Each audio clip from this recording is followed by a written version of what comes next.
Confirm कर दो sir, message मिला है इतना सा काम। हाँ सर, स्टार्ट हो गया। Okay sir, good evening to all of you again. तो सर इकोनॉमिक्स क्लास है और हम लोग इकोनॉमिक्स को आज फ्रेशली स्टार्ट करेंगे, है ना। फ्रेशली स्टार्ट बने। आप लोगों में से बहुत सारे लोग सर ऐसे भी हैं जो रिसेंटली थोड़ा एडवांस लेवल इकोनॉमिक्स क्लास भी कर रहा है। जिन लोगों का अभी स्टार्ट हो रहा है कोई बात नहीं, वो एकदम स्टार्टिंग से ही सुन रहा है, कोई दिक्कत नहीं। लेकिन सर मैं स्टार्टिंग में आज इंट्रोडक्शन नहीं कराऊंगा, आज मैं थोड़ा डिमांड से स्टार्ट करूंगा। ठीक है, डिमांड से स्टार्ट करूंगा। डिमांड के बारे में थोड़ा इंट्रोडक्शन देके फिर मैं आगे बढ़ूंगा। क्रिश को क्या दिक्कत हो गया, इश्यूज बोल रहे हैं।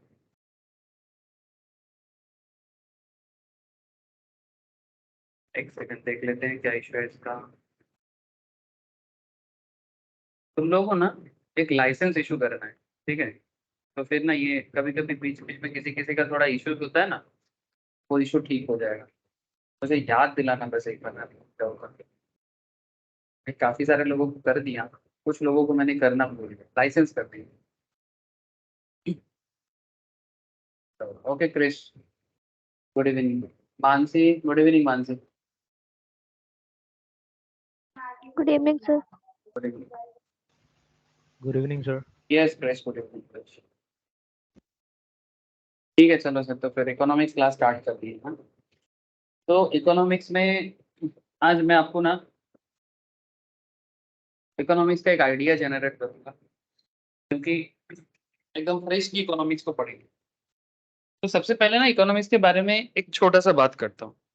ये जो हमारा देश है ना, अगर मैं इंडिया का बात करूँ तो इंडियन इकोनॉमी को अगर देखा जाए तो इंडियन इकोनॉमी अच्छा कर रहा है, कंपैरेटिवली काफ़ी अच्छा कर रहा है।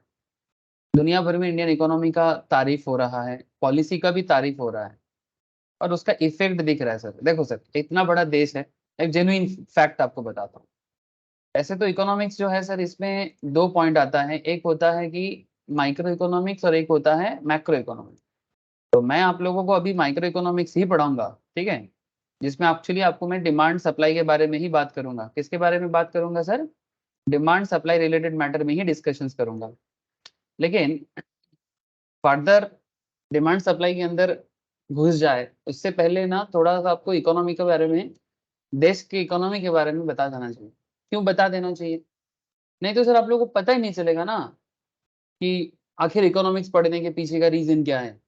तो मैं कुछ स्टैटिस्टिकल एरिया आपको शेयर करूंगा कि सर करेंटली इकोनॉमी का क्या सिचुएशंस है, आगे क्या एक्सपेक्ट कर सकते हो, और आपका माइक्रो इकोनॉमिक्स पढ़ने के पीछे का क्या वजह है। ठीक है, ऐसे जो लोग ओल्ड सिलेबस स्कीम में हो, मतलब जिनका 2023 से जो न्यू सिलेबस आया है, वो सिलेबस का एग्जाम तो नेक्स्ट ईयर मई में होगा। उसके अंदर तो सर मैक्रो पार्ट भी दे दिया सर, मतलब नेशनल इनकम, मैंने सीए का बात कर रहा हूँ। सीएमए का जो सिलेबस है उसके अंदर पहले से ही नेशनल इनकम वगैरह पहले से ही था। सीएस वाले जो स्टूडेंट्स होते हैं ना, उनको भी माइक्रो इकोनॉमिक्स और नेशनल इनकम रिलेटेड मैटर थोड़ा बहुत मिक्स करके ही दिया गया है। बट हाँ, सबसे जो टाइट सिलेबस है वो सीए का ही होता है।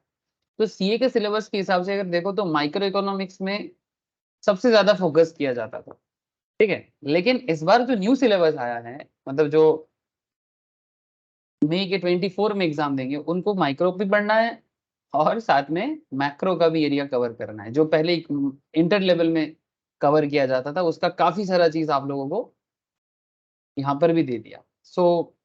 कोई बात नहीं, पहले तो आप माइक्रो लेवल डेवलपमेंट कर लो, उसके बाद धीरे धीरे मैक्रो लेवल डेवलपमेंट करेंगे। जिनका एग्जाम अभी देरी है, जिनका एग्जाम दिसंबर में है, नवंबर दिसंबर में, स्पेशली दिसंबर में, वो माइक्रो में ही पूरा फोकस जी जान लगा देंगे। Okay sir. सर मैं ये सब क्यों बोल रहा हूँ, जैसे कि अभी हम लोग जो बात करेंगे ये माइक्रो इकोनॉमिक्स है, no doubt it's a micro economics. तो एक होता है सर इकोनॉमिक्स का इंट्रोडक्शन लेवल, जो मैंने रिसेंटली ऑफलाइन में थोड़ा बहुत डिस्कशंस काफी कर लिए, बट कोई बात नहीं, इसका भी अलग से फिर से मैं करूंगा, ऑनलाइन में भी करा दूंगा। लेकिन आज डिमांड में चर्चा करेंगे, क्योंकि डिमांड एक बार हो जाए ना, सप्लाई डिमांड का कॉन्सेप्ट क्लियर हो जाए, तो आगे का चैप्टर बड़ा अच्छा समझ में आ जाएगा। तो ये देखो सर, माइक्रो इकोनॉमिक्स में मेनली जो टॉपिक कवर होता है दैट इज डिमांड सप्लाई का टॉपिक है, प्रोडक्शन कॉस्ट का टॉपिक है एंड मार्केट का टॉपिक है। तो अभी मैं स्टार्ट करूंगा सर डिमांड के बारे में, ठीक है। अभी मैं स्टार्ट करूंगा डिमांड के बारे में। तो जैसे कि मैं आपको क्या बताने का कोशिश कर रहा था, मैं बताने का ये कोशिश कर रहा था कि सर इंडियन इकोनॉमी के बारे में थोड़ा जानो। नहीं तो ना डिमांड के बारे में जान के भी कोई फायदा नहीं होगा। सर ऐसा क्यों? सर ऐसा आपको लगता है, हम लोगों को नहीं लगता। कोई बात नहीं सर।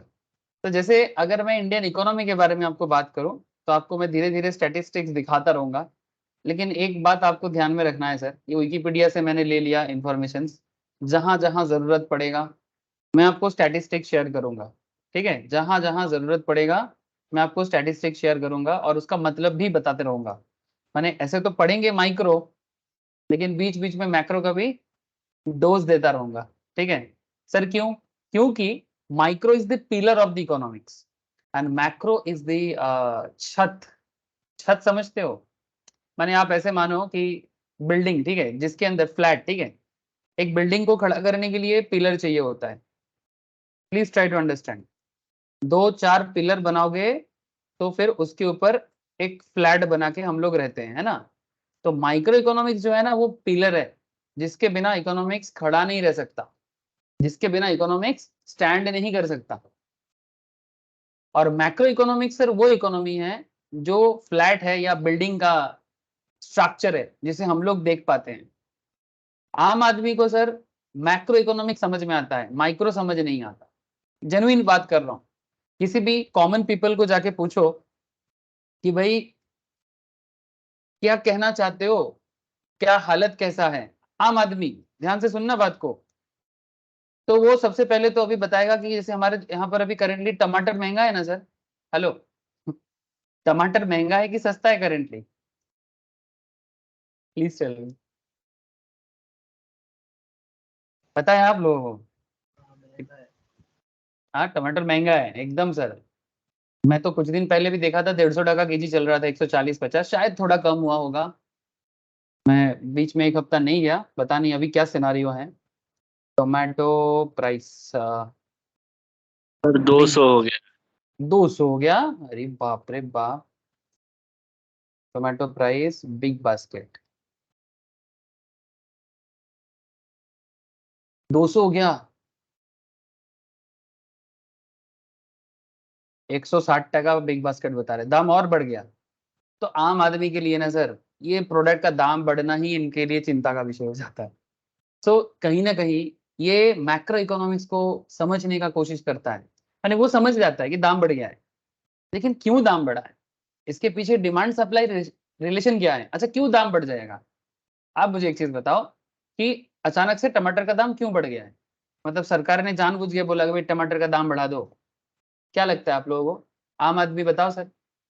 हाँ, कॉमन मैन के एंगल से बताओ ना कि टमाटर का प्राइस 160 क्यों हो गया, क्या रीजन हो सकता है? सर सप्लाई कम हो गया होगा। सप्लाई कम हो गया होगा। टमाटर का इस्तेमाल हमारे इंडियन खाने में बहुत होता है ना। इंडियन जो क्विज़िन है उसमें टमाटर का यूज बहुत है। तो कहीं ना कहीं इसका सप्लाई में इशू हो गया, माने प्रोडक्शन लेवल इशू है। इसके कारण डिमांड तो है, डिमांड तो है, पर डिमांड कहीं ना कहीं फुलफिल नहीं हो रहा, डिमांड फुलफिल नहीं हो पा रहा है।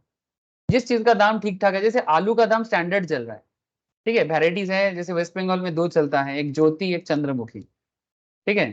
चंद्रमुखी क्वालिटी थोड़ा हाई होता है, दाम थोड़ा ज्यादा है, 32 रुपीज। Jyoti 26, it's okay. 20, 25, 30 टका केजी आलू, इट्स ओके सर, ठीक है, क्योंकि फार्मर्स को भी तो कुछ जाना चाहिए। मैंगो कुछ दिन पहले, सर क्या चल रहा है, सब्जी मार्केट है या कि इकोनॉमी है सर, थोड़ा सुन लो ना, अच्छा लगेगा। लैंगड़ा मैंगो अभी 90 रुपीज बता रहे हैं बिग बास्केट, नॉर्मल मार्केट में 70-80 में मिल जा रहा है। 80 में तो मिल जाएगा सर। तो कहने का मतलब है, लेकिन अगर आप एक महीने पहले देखो तो यही मैंगो 60 रुपीज 50 रुपीज केजी में बिक रहा था, ठीक है। इवन मैंने तो एक दुकानदार से थोड़ा सा मे बी लोकल मैंगो है, साइज में छोटा था, 20-30 रुपीज केजी में भी एक बार लेके आया। लोकल था। तो कहने का मतलब ये है कि डिमांड और सप्लाई के ऊपर डिपेंड करता है सर कि चीजें महंगे हों, मतलब चीजें एक्सपेंसिव होंगे कि चीजें इकोनॉमिकल होंगे। तो टारगेट क्या है, ऑब्जेक्टिव क्या है कि हर चीज रीजनेबल रेट में रहे। लेकिन क्या ये सच में पॉसिबल है सर? ये चैलेंज है, किसी भी कंट्री के लिए चैलेंज है कि जो भी चीजें कंज्यूमर या कस्टमर खरीदने के लिए जाते हैं, चाहे वो सब्जी हो, चाहे वो गोल्ड हो, ठीक है, what ever be the thing, वो कोशिश तो करेगा कि रिजनेबल रेट में उसको मिले। ठीक है, कोशिश करेगा। हाँ, एक्सेप्शंस भी है। नॉर्मली कस्टमर यही चाहता है कि सस्ता में मिले, ये नॉर्मल एक डिमांड का पर्सपेक्टिव होते हैं, but there may be exceptionals. कल अगर आईफोन का दाम सस्ते में मार्केट में 4-5 हजार में मिलना चालू हो जाए तो आप लोग इंटरेस्टेड रहेंगे आईफोन के लिए? हेलो, प्लीज टेल मी, क्या लगता है? सोचो कि कल आईफोन मार्केट में ऐसा हो गया कि अचानक से आईफोन मार्केट में दाम मतलब गिरा दिया और 5-6 हजार में आईफोन बेच रहा है, आप लोग इंटरेस्टेड होंगे आईफोन के लिए? कोई बोलेगा हाँ, बट सोचो कि आईफोन अगर 5 हजार 10 हजार में मिलेगा, इसका मतलब ये है कि मार्केट में कोई और चीज आ गया होगा जो आईफोन से भी बेहतर हो गया है। अगर ऐसा कुछ आ जाए तो शायद आईफोन अपना दाम गिरा दे। दैट्स अ डिफरेंट थिंग, ऐसा होगा नहीं शायद, ठीक है। बट नोकिया के बारे में भी तो कोई सोचा नहीं था कि नोकिया का फोन एक दिन डिमांड इतना कम हो जाएगा। एक जमाने में जब नोकिया राज कर रहा था इंडियन मोबाइल मार्केट में, किसी ने नहीं सोचा। So what is the point sir? Sir point is sir, मैं डिमांड सप्लाई में ज्यादा बात कर रहा हूँ, लेकिन ये सारा खेल, ये जो जीडीपी है कंट्री का, इंडिया का जीडीपी रैंक भी काफी अच्छा है करेंटली, डेवलप कर रहा है इंडिया, जीडीपी ग्रोथ रेट भी एस्टिमेशन अच्छा दे रहा है, पर हेड इनकम इंडिया थोड़ा पीछे है, बट और बेहतर करना पड़ेगा। ये सब मैक्रो इकोनॉमिक्स है, जो लोग नॉर्मली पॉलिटिशियंस लोग राजनीति फील्ड में देखोगे ये सब चीजों में ज्यादा डिस्कशन होते हैं, लेकिन ये सारा खेल डिपेंड करता है माइक्रो पे। अगर आपका माइक्रो लेवल डिसीजन मेकिंग सही रहा, इम्प्लीमेंटेशन सही रहा, आप देखोगे कि इकोनॉमी बेहतर परफॉर्म करेगा। ठीक है, चलो सर मैं कोर मैटर में आ जाता हूँ, बीच बीच में जैसे जैसे जरूरत पड़ेगा मैं आपको ये सब भी दिखाता रहूंगा। तो ये मैं अब करेंटली मेरा जो शॉर्ट मतलब सिंपल वाला नोट्स है मैं यहीं से पढ़ा रहा हूँ। आपको इंस्टीट्यूट का जो भी मैट है आप वहां से भी पढ़ सकते हो, डजेंट मैटर, बट कॉन्सेप्ट वही है जो मैं आपको भी बताऊंगा। सो सबसे पहले ना, बार बार मैं डिमांड डिमांड पे चर्चा कर रहा हूँ तो मैं डिमांड पे बात कर रहा हूँ। सर किसी भी चीज का डिमांड जो भी होता है, चाहे वो सब्जी का हो, माने वेजिटेबल्स का हो, चिकन मटन का हो, या फिर लग्जरी प्रोडक्ट का हो, डेली नेसेसिटी का हो, मेडिसिन का हो, वट एवर, डिमांड एक रहेगा और डिमांड होना भी चाहिए। लेकिन डिमांड का बेसिक जो डेफिनेशन है या फिर जो बेसिक लेवल मतलब है, मतलब एकदम सिंपल है। Demand refers to the quantity of a good or service that consumers are willing and able to purchase at various price during a period of time। Sir मैं बुकिश बात कर रहा हूँ अभी, थोड़ा बुकिश माने किताबी बातें कर रहा हूँ। डोंट वरी, मैं किताब से हट जाऊंगा, आप लोगों को पता है मैं ज्यादा देर तक किताब में टिक नहीं पाता, स्पेशली जब बात इकोनॉमिक्स रिलेटेड का हो। Demand refers to the quantity of good और सर्विस, क्वांटिटी ऑफ गुड और सर्विस माने आपको कितना क्वांटिटी ऑफ गुड और सर्विस का आप डिमांड करोगे that consumers are willing and able to purchase. Sir आपका इच्छा भी होना चाहिए और उसको पे करने का एबिलिटी भी होना चाहिए।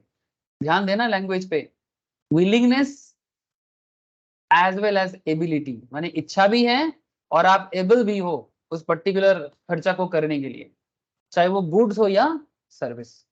देखो सर, इंसान का 4 बेसिक नीड्स बता सकते हो?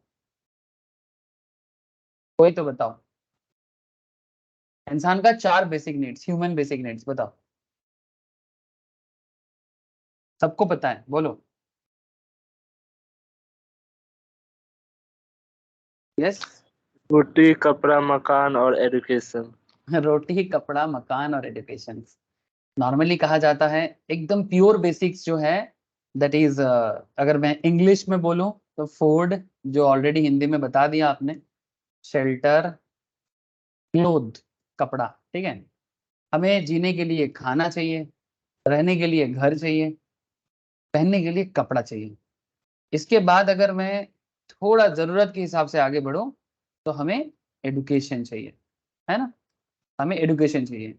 अगर मैं और थोड़ा आगे बढ़ूं, एडुकेशन के साथ साथ और एक चीज भी बहुत जरूरी है, आगे नहीं एकदम सिमिलर फील्ड में, हेल्थ। हाँ सर, हेल्थ माने हेल्दी लाइफ के लिए अच्छा हेल्थ फैसिलिटीज चाहिए, जिसको मेडिकल फैसिलिटीज भी आप बोल सकते हो, डॉक्टर, मेडिकल, इस तरह का। ये सब चीजें ना नॉर्मल है, और ये सब चीजों में एक्सपेंसिवनेस नहीं होना चाहिए, नहीं होना चाहिए सर। तो सबसे पहले तो ये बेसिक नीड्स फुलफिल हो जाए। तो कहने का मतलब है, क्या एक कंट्री, उस कंट्री का जो लोग, क्या वो बेसिक लेवल फूड परचेस कर सकता है? क्या उनका इच्छा है? क्या उनका एबिलिटी है परचेस करने का? At a various price, able to purchase at various price during a period of time. जब भूख लगे तब परचेस करें ना, माने कि खाना खाने का भूख अभी लगा है, लेकिन आप आज नहीं खा सकते क्योंकि आज आपके पास पैसा नहीं है, आप शायद कल खाएंगे। तो इसका मतलब ऐसा है कि डिमांड तो है, पर डिमांड फुलफिल करने के लिए लोगों के पास प्रॉपर पैसा नहीं है, मतलब इकोनॉमी कहीं ना कहीं प्रॉब्लम में है। It's a very simple concept. Demand तो रहेगा, बाई एकदम बाई डिफॉल्ट डिमांड रहेगा, लेकिन डिमांड को फुलफिल करने लायक सिचुएशंस भी होना चाहिए। तो फूड हो, शेल्टर हो, क्लोथ हो, ये बेसिक फैसिलिटीज आजकल लोग बना लेता है, लेकिन वहां पर भी दिक्कतें हैं। ऐसा नहीं कि ये सब चीजें भी एकदम नॉर्मल हो गया, नहीं सर, यहाँ पर भी थोड़ा बहुत दिक्कत देखने को मिलता है इन आवर कंट्री। बाकी देशों के बारे में बात नहीं करूंगा।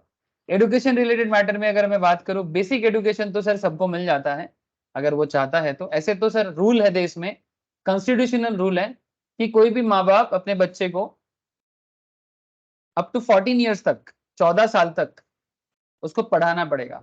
मतलब एडुकेशन तो फ्री है सरकारी लेवल में, बच्चा को पढ़ाना पड़ेगा सर। बेसिक एडुकेशन किसी भी बच्चे का अधिकार होता है। अगर माँ बाप, ऐसे होता है ना कि नहीं नहीं क्या क्या करेगा पढ़ लिख के, कुछ होता है सर थोड़ा सा एड़ा एड़ा माने दिमाग खराब, बच्चे को पढ़ाता नहीं है, लिखाता नहीं है, जरूरी चीजें नहीं बताता है, सब बेकार का चीज सिखाता रहता है। कुछ दिमाग में ऐसे लोग हैं, हमारे देश में भी दिखता है। तो लेकिन सर हर बच्चे का अधिकार है बेसिक एडुकेशन लेने का, ये सरकारी नियम है, संविधान में बोला है, कॉन्स्टिट्यूशनल राइट है। कोई उस बच्चे का एडुकेशनल राइट नहीं छीन सकता, मैंने एकदम बेसिक राइट्स के अंदर है। जब आप लोग कॉन्स्टिट्यूशन पढ़ोगे ना, तब आपको मैं बताऊंगा उस टाइम पे। अच्छा, हेल्थ का भी आपको डिमांड हो सकता है। सो बेसिकली कहना इतना है कि एक कंट्री का बेसिक नीड्स भी इसके ऊपर बेस करके आप देख सकते हो।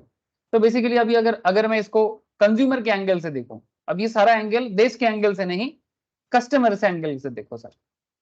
कंट्री के एंगल को थोड़ा देर के लिए भूल जाओ, ठीक है, देश वगैरह थोड़ा साइड कर दो, एकदम इंडिविजुअल कस्टमर के एंगल से देखो।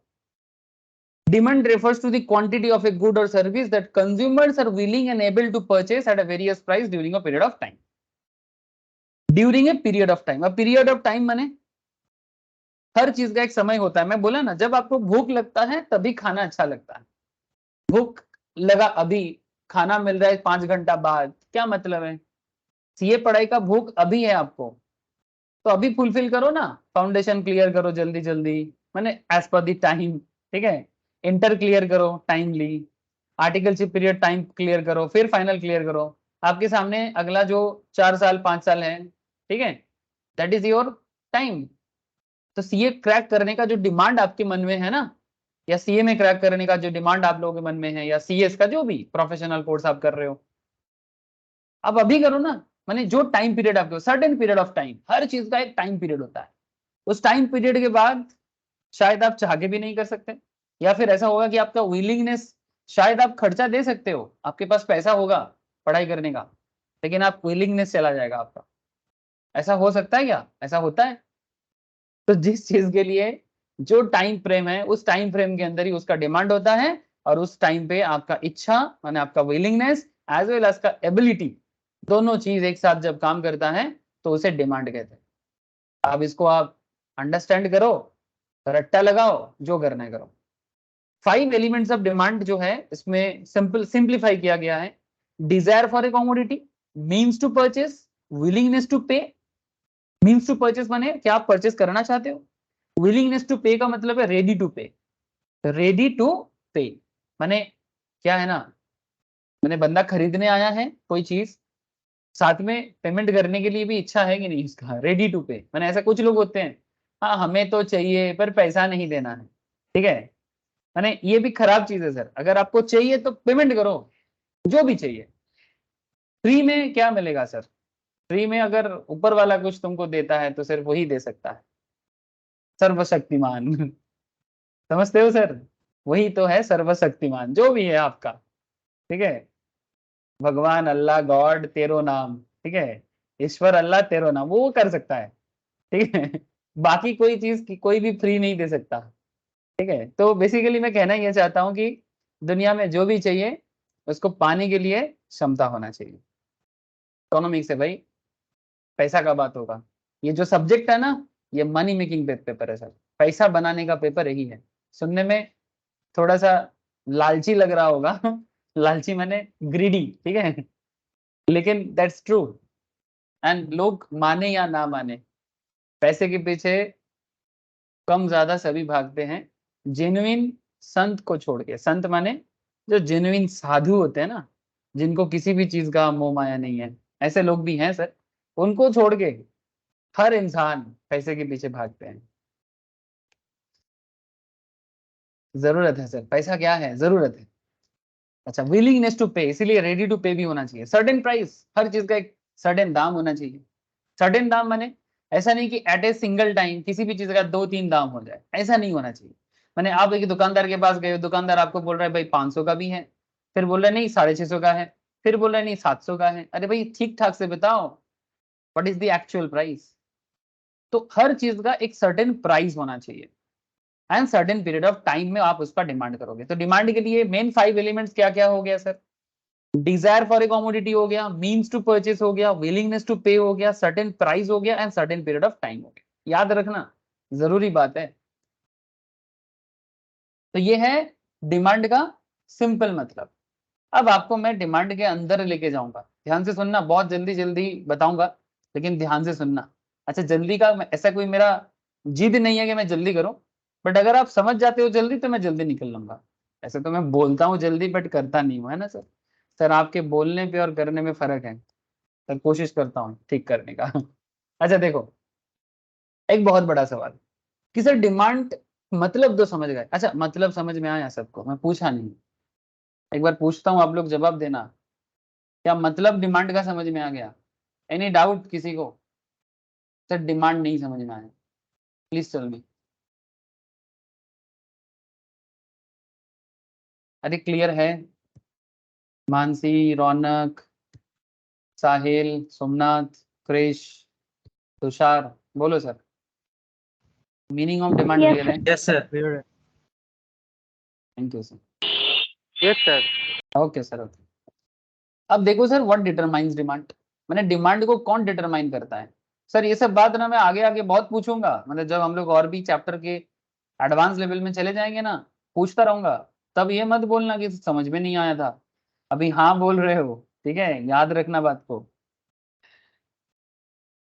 व्हाट डिटरमाइंस डिमांड, डिमांड को कौन डिटरमाइन करता है? कौन? वो कौन है, वो कौन है, वो कहाँ से वो आया? मैंने किसका बात कर रहे हैं सर? ये कौन सा मूवी में गाना है? बाहुबली में, बड़ा अच्छा गाना है सर, कौशिक भगवान को लेके गाना है। कौन है वो, कौन है वो, कहाँ से वो आया? तो मेरा गाना यहाँ पर क्या है कि डिमांड भाई तुम जो हो, कौन है वो, कौन है वो जिसके कारण आप इफेक्टिव हो जाते हो? कौन है जो आपको अफेक्ट करता है? यहाँ पर आपका मतलब डिमांड, आपका मतलब डिमांड। ऐसा क्या चीज है जो डिमांड को डिटरमाइन करता है? अब डिमांड किस चीज का? किसी भी चीज का डिमांड। आपको बाइक चलाने का शौक है, बाइक का डिमांड। आपको कार में बैठने का शौक है, कार का डिमांड। आपको खाने का शौक है, बिरयानी का डिमांड, ठीक है। जैसे कोलकाता के लोग बड़ा बिरयानी पसंद करता है, आजकल बड़ा मार्केट है, मार्केट में कोलकाता बिरयानी बेस्ट कि लखनऊ बिरयानी बेस्ट कि हैदराबाद का बिरयानी बेस्ट? हाँ सर, मार्केट में थोड़ा कंपटीशन है सर। मुझे पूछोगे तो मैं बता नहीं सकता, बिकॉज मैं नॉर्मली वेजिटेरियन हूँ, ठीक है। आजकल वेज बिरयानी भी होता है, बट सर बिरयानी वेज में क्या मजा है? जो नॉन वेज में जिसका मतलब बेस है, वो वेज में मजा नहीं है। बट हाँ, मैं वेज बिरयानी खाया हूँ सर, अच्छा लगता है, वेजिटेबल से बनते हैं और क्या। अच्छा, तो बाइक हो या कार हो या बिरयानी हो, जो भी आपको पसंद हो सर, द पॉइंट इज कि आप उस चीज का डिमांड करोगे, ठीक है।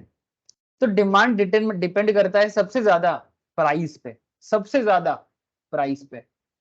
ये जो इक्वेशन है ना, demand equals to functions of x.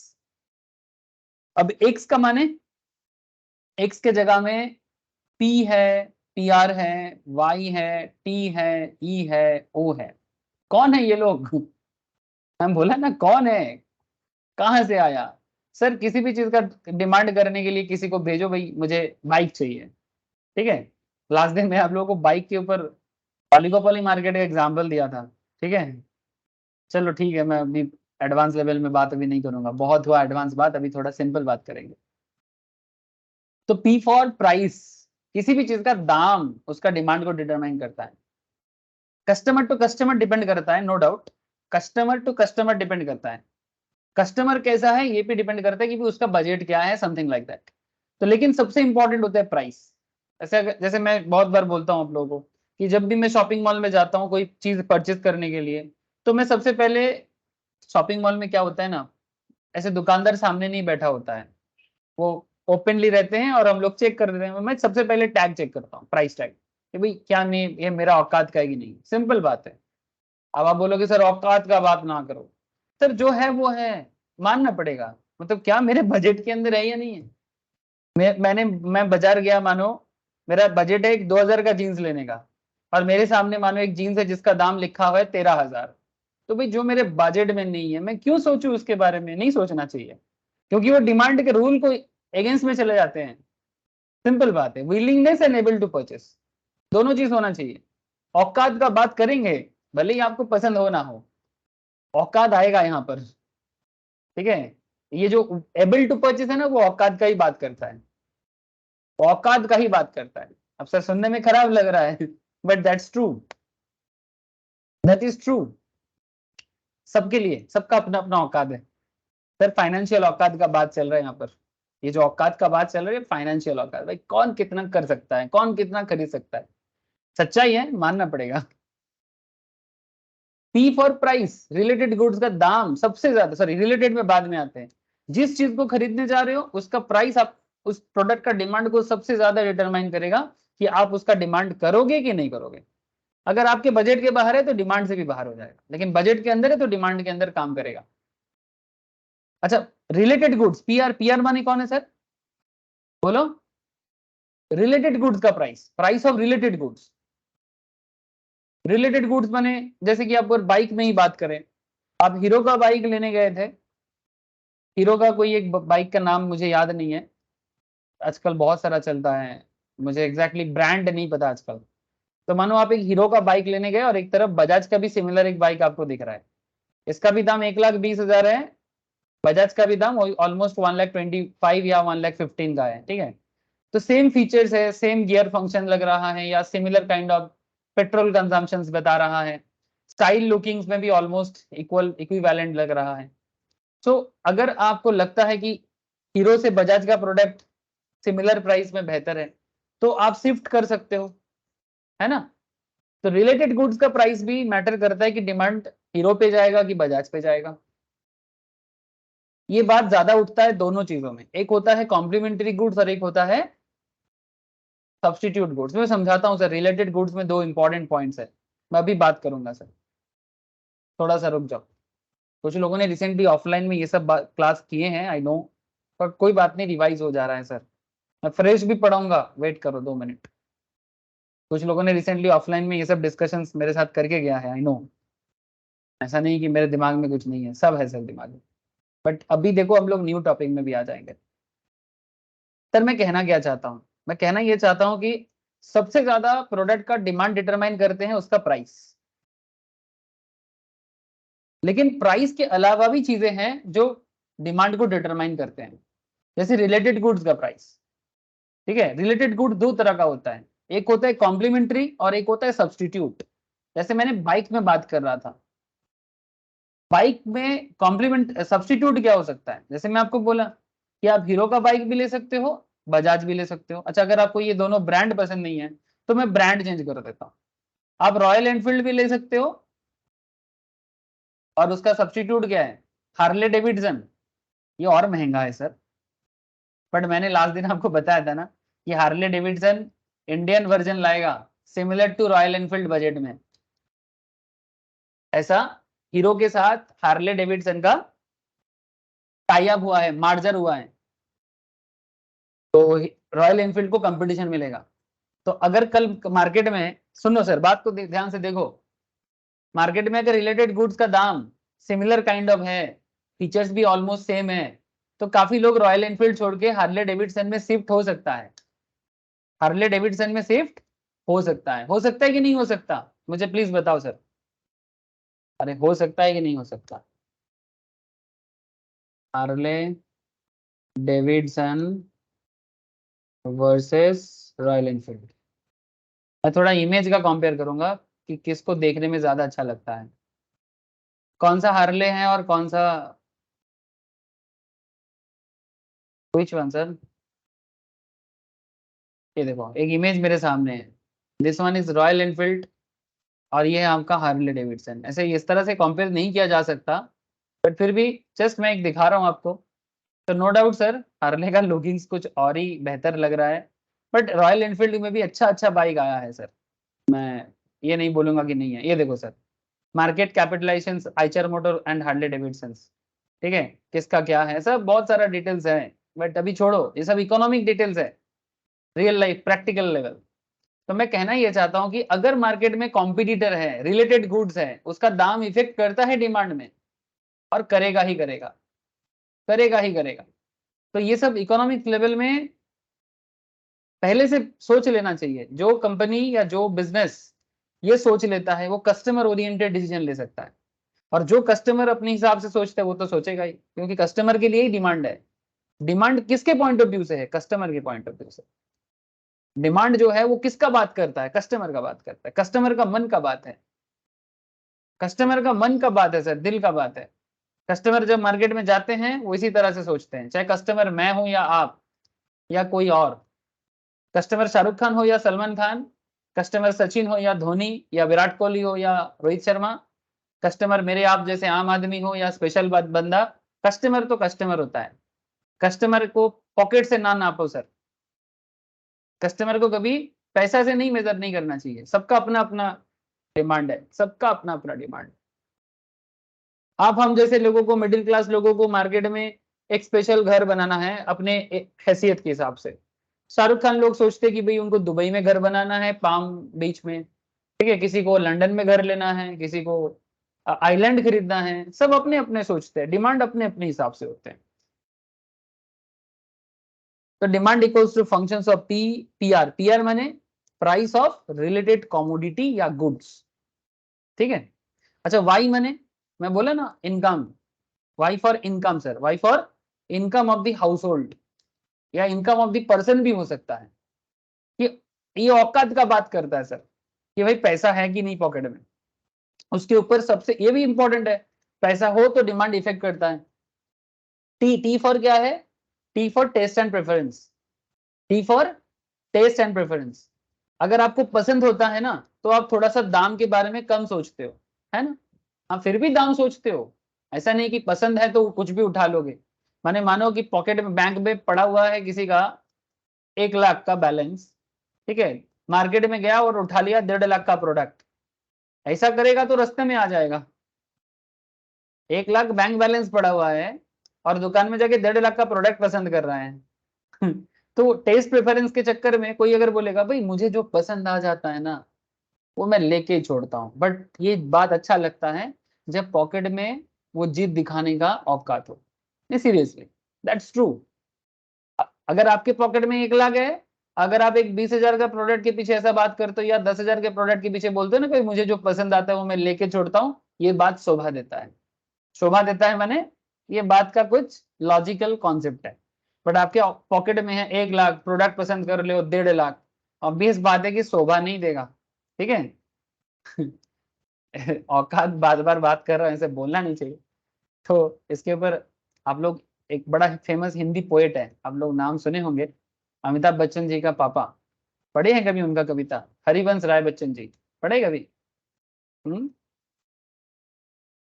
कभी पढ़ा उनका कविता किसी ने भी? अरे सर मॉडर्न बातें तो करते रहेंगे। इसका एक बहुत फेमस, बैठ जाता हूँ मिट्टी में अक्सर, सुने हैं कभी? हाँ, बैठ जाता हूँ मिट्टी पे अक्सर क्योंकि मुझे अपनी औकात अच्छी लगती है। कभी पढ़ना सर ये कविता। बैठ जाता हूँ मिट्टी में अक्सर क्योंकि मुझे अपनी औकात अच्छी लगती है।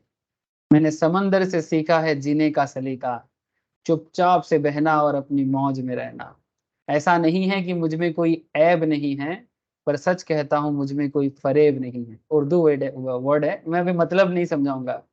जल जाते हैं मेरे अंदाज से मेरे दुश्मन क्योंकि एक एक मुद्दत से मैंने ना मोहब्बत बदली और ना दोस्त बदले हैं। कभी पढ़ना सर, बड़ा अच्छा लगता है मुझे ये सब चीजों का। मैं थोड़ा बहुत हल्का फुल्का शौक रखता हूँ, कभी मौका मिलता है तो पढ़ता हूँ।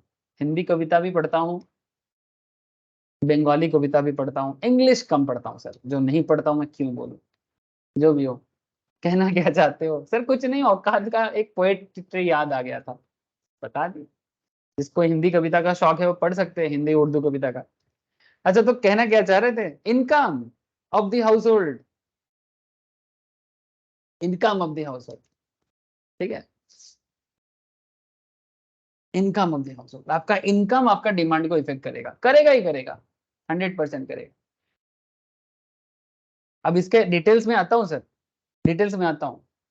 तो डिमांड भाई तुम किस पे डिपेंड करते हो, किसके किसके ऊपर डिमांड डिटरमाइन होता है? सबसे पहले तो प्रोडक्ट के दाम पे, दूसरा तो रिलेटेड प्रोडक्ट्स के दाम पे, तीसरा इनकम पे, चौथा टेस्ट प्रेफरेंस पे, है ना, पांचवा फ्यूचर एक्सपेक्टेशन अबाउट प्राइस में। माने अगर फ्यूचर में किसी चीज का दाम बढ़ जाता है तो आज उसका डिमांड ज्यादा हो जाएगा, फ्यूचर में कम हो जाएगा तो आज डिमांड ज्यादा हो जाएगा। सॉरी उल्टा बोल दिया क्या? अगर फ्यूचर में कोई प्रोडक्ट सस्ता मिलेगा ऐसा खबर आता है तो आज डिमांड क्या होगा? फ्यूचर में प्राइस बढ़ेगा तो आज का डिमांड का क्या होगा बोलो?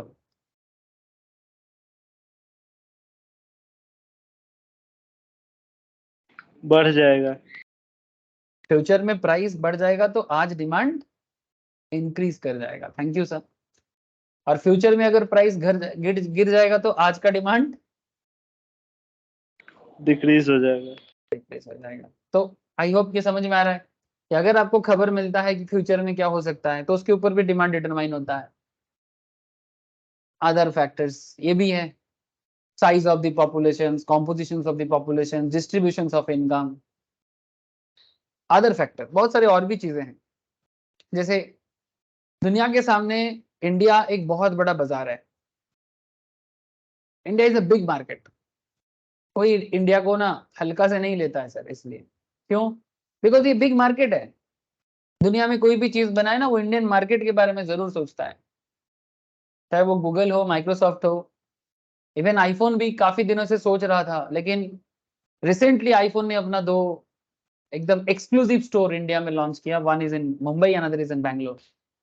IPhone store, exclusive iPhone store, जो normally Europe and American world में देखने को मिलता है, वैसा स्टोर इंडिया में भी बनाया। देखा आप लोगों ने? हाँ सर, आईफोन स्टोर देखा सर? ये घर के सामने वाला आईफोन स्टोर नहीं, एक्सक्लूसिव आईफोन स्टोर। खबर है कि नहीं आप लोगों के पास, इतना मुझे बताओ।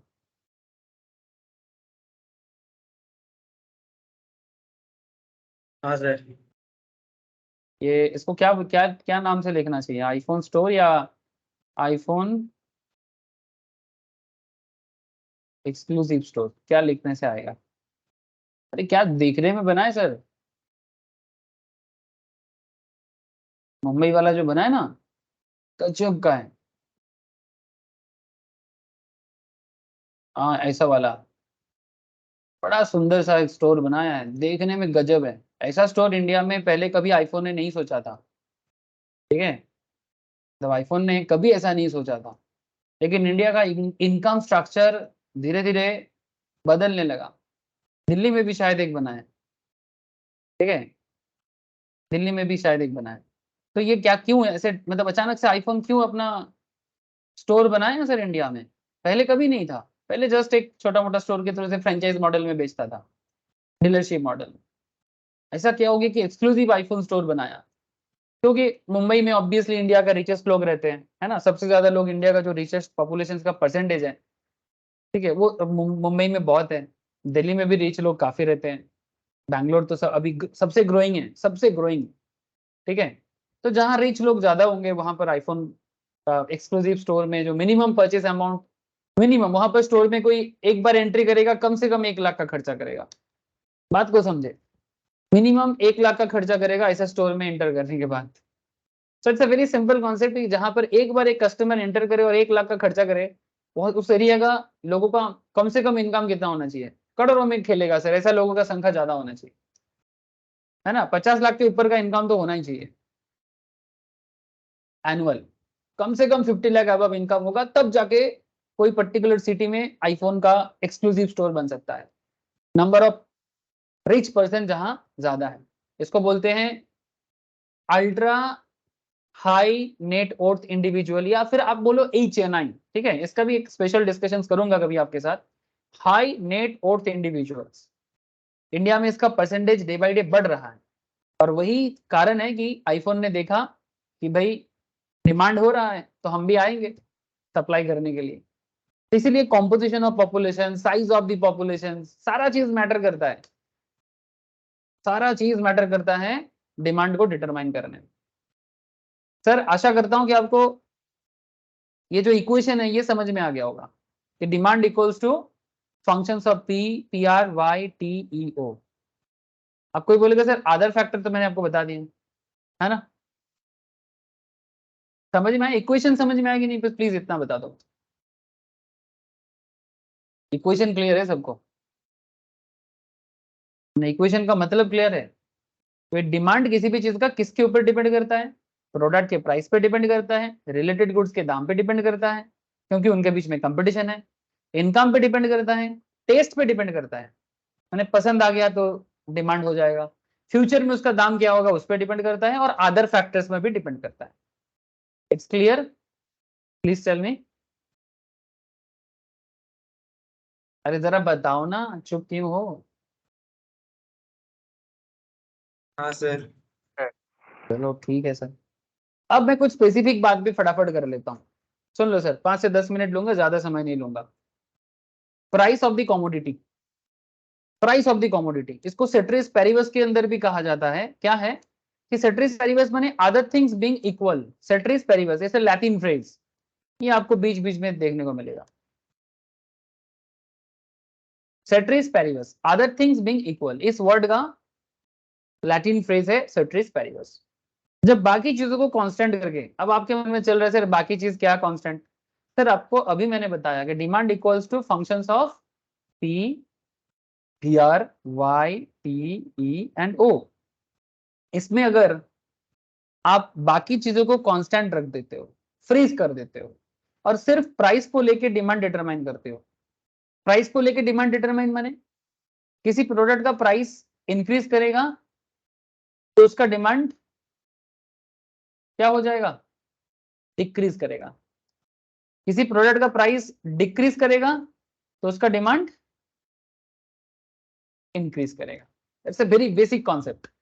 लेकिन एक बात यहां पर ध्यान रखना है, ये जो मैंने फ्रीज कर दिया ना PRYTEO को, इसका मतलब क्या है? अदर थिंग्स बीइंग इक्वल, या फिर अदर थिंग्स रिमेनिंग कांस्टेंट।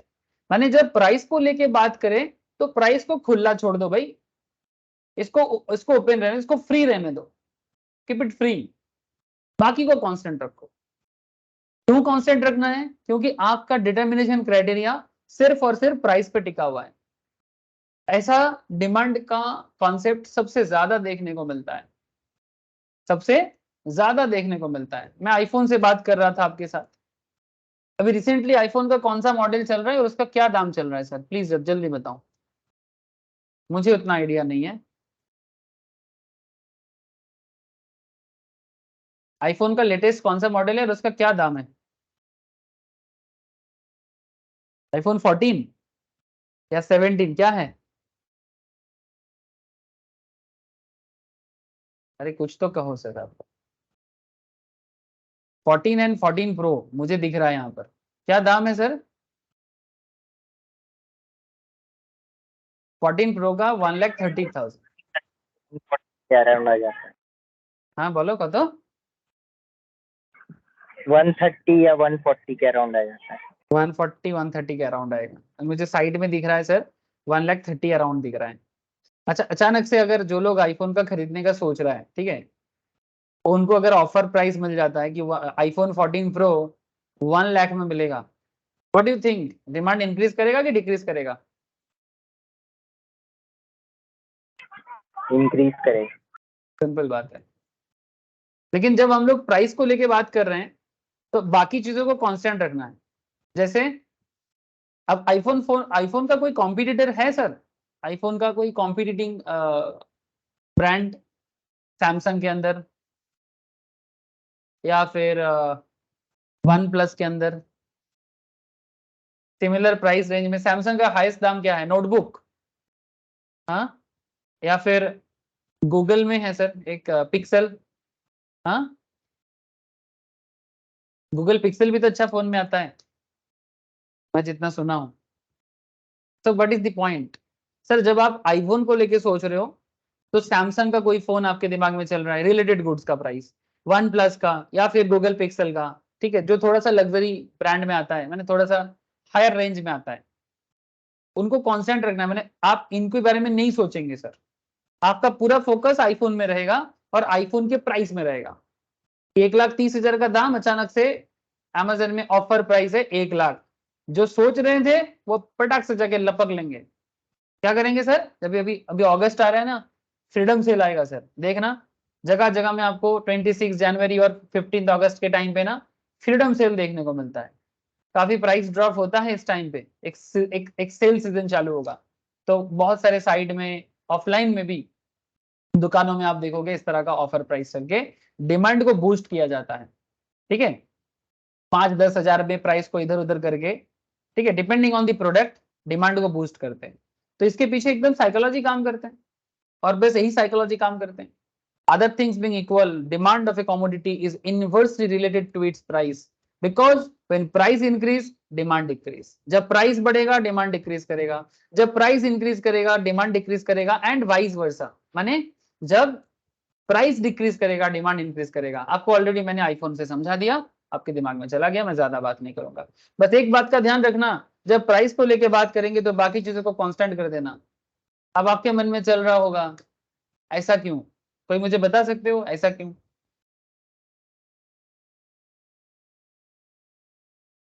माने ऐसा क्या है कि प्राइस को लेके बात करेंगे तो बाकी को कांस्टेंट क्यों करना है? रीजन क्या है इसका? जल्दी बोलो, समय कम है, जल्दी बोलो, बोलो क्यों करना है कांस्टेंट? इकोनॉमिक्स ने तो बता दिया, अदर थिंग्स बीइंग इक्वल या अदर थिंग रिमेनिंग कांस्टेंट। क्या कारण है, क्या अदर थिंग रिमेनिंग कांस्टेंट कर देता है? क्या चीज है इसके पीछे, क्या कारण है?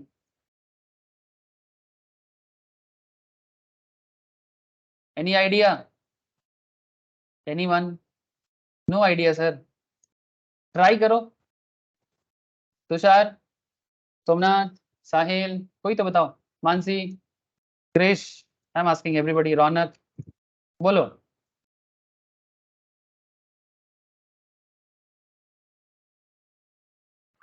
क्योंकि बाकी चीज भी तो प्राइस को अफेक्ट करता है। प्राइस, बाकी चीज जो प्राइस को क्या करेगा बोल? अफेक्ट कर। बाकी चीजें प्राइस को इफेक्ट करेगा, इसीलिए बाकी चीजों को कांस्टेंट करना है।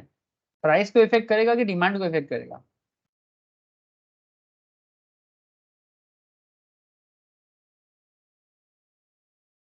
जब तुम आईफोन लेने जाओगे, आईफोन का अगर कोई रिलेटेड प्रोडक्ट तुमको मिले, उसका ये सबको कांस्टेंट रखने के लिए बोल रहा है। But why? आपका इनकम जो है उसको भी कांस्टेंट रखो। मैंने ऐसा ना सोचो कि आपका इनकम ज्यादा होगा तो क्या होगा, ऐसा नहीं सोचना है। कांस्टेंट, सब कांस्टेंट। आपका टेस्ट भी कांस्टेंट, मैंने प्रेफरेंस को नहीं चेंज करना है। फ्यूचर में दाम बढ़ेगा घटेगा doesn't matter, constant. Other factor constant, सब कांस्टेंट। सिर्फ प्राइस को फ्री रखो और इसी के ऊपर डिपेंड करके डिसीजन। मेरा सवाल है कि वाई? ऐसा क्यों करना है? चलो मैं इस बात को समझाने के लिए एग्जाम्पल दे रहा हूं आपको, कोशिश करना सर। अच्छा, जैसे हम लोग अभी कहाँ पर हैं, जैसे मैं अभी कहाँ हूँ, आप लोगों को दिखाई दे रहा होगा KSG स्क्वायर का। हाँ ये देखो गूगल मैप में KSG स्क्वायर CSE में classes. Okay very good sir, अभी इससे कोई लेना देना नहीं है। अगर मुझे अगर मैं आप लोगों को बोलूं कि मुझे अभी यहाँ से, ये है आपका VIP रोड, ठीक है।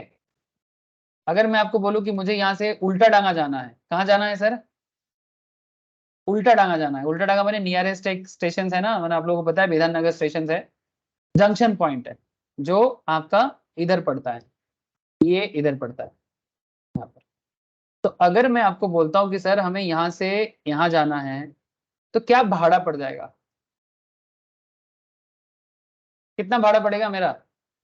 केष्टपुर से from this area of Kolkata, तो मुझे जाना है केष्टपुर VIP रोड से उल्टा डांगा, क्या भाड़ा पड़ेगा मेरा? जल्दी बोलो, एनी 10 रुपया। आइडिया? 10 रुपया। सोमनाथ ने बोला 10 टका।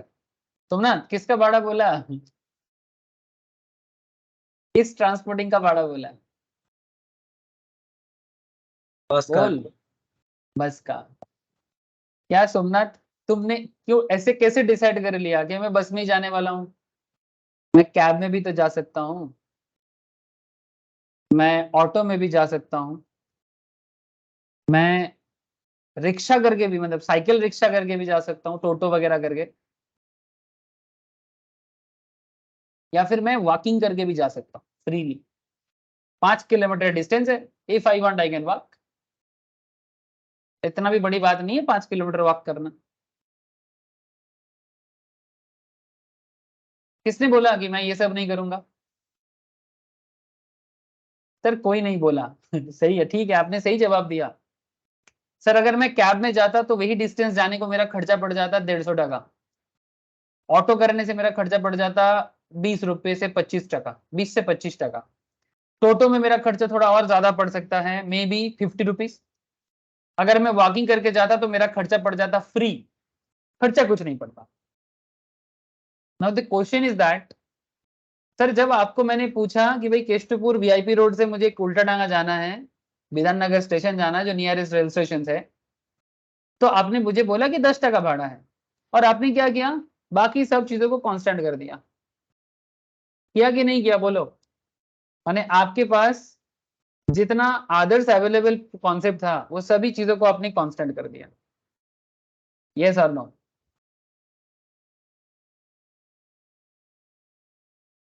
Yes sir. ऑटोमेटिक किया आपने, मैंने आपको कुछ नहीं बोला। ये हर इंसान, हर एक इंसान अपने डिमांड कॉन्सेप्ट में ये कॉन्सेप्ट को यूज करता ही करता है। जब भी वो किसी चीज के बारे में सोचता है तो बाकी चीजों को कांस्टेंट करता ही करता है, ठीक है, जो आपका डिमांड को अफेक्ट कर सकता है। किस तरह का इफेक्ट कर सकता है? देखो सर, जब हम किसी चीज का डिमांड करें ना, जैसे मैं यहाँ पर एक डिमांड कर रहा था कि मुझे VIP रोड केष्टपुर से उल्टा डांगा जाना है, दिस इज माई डिमांड कि मुझे यहाँ से यहाँ पहुंचना है। तो जब मैं पहुंचना चाहता हूं, अगर मैं बस करके जाऊंगा ना, तो मुझे बाकी सारा कंफ्यूजन को दूर करना है सबसे पहले, कि भाई I don't need a cab, I don't need taxi, पीला वाला, ठीक है, जो कोलकाता में चलता है। मुझे कैब नहीं चाहिए, मुझे टैक्सी नहीं चाहिए, मुझे ऑटो भी नहीं करना है, मुझे चल के भी नहीं जाना है। मैंने पहले ही ये डिसाइड मुझे कर लेना है कि मुझे बस करना है। तो जब भी आप किसी प्रोडक्ट का डिमांड करोगे और प्रोडक्ट का डिमांड का मेन रीजन अगर प्राइस है, तो आप पहले डिसाइड करो लो कि भाई price is my sole criteria, और बाकी जो है PRYTEO ये भी डिमांड को इफेक्ट करता है, बट आपको कांस्टेंट करना है, ताकि आपका डिमांड को डिटरमाइन करने में ये झमेला ना उत्पन्न करे। झमेला माने कंफ्यूजन ना क्रिएट करे। अगर मैं रास्ते में निकल के ये सोचता रहूं कि भाई कैब करूं कि टैक्सी करूं, ऑटो करूं कि चल के जाऊं, तो फिर सारा चीज निकल जाएगा, आप वहीं के वहीं पर वहीं खड़े रह जाओगे। सिमिलरली आप जब प्राइस को लेके छोड़ दोगे, मतलब प्राइस के सभी चीजों को अगर आप वेरिएबल कर देते हो, से फॉर एग्जांपल मानो आपके दिमाग में, अगर आपको ये बस वाला ऑटो वाला एग्जांपल समझ में आ गया ना, अब आप ये भी समझ जाओगे सर, मानो कि अगर कोई पर्टिकुलर को आप ये एरिया को फ्रीज नहीं करते हो, सब वेरिएबल कर दो, माने आप प्राइस को भी डिटरमाइन मतलब डिमांड को डिटरमाइन करने के लिए आप प्राइस को भी खुला छोड़ दिए, रिलेटेड गुड्स को भी खुला छोड़ दिए, इनकम को भी खुला छोड़ दिए, टेस्ट को भी, माने सारा फैक्टर को लेके आप चल रहे हो। मुझे आप बताओ, आप डिसीजन ले पाओगे? All factors are variable, tell me, आप डिसीजन ले पाओगे?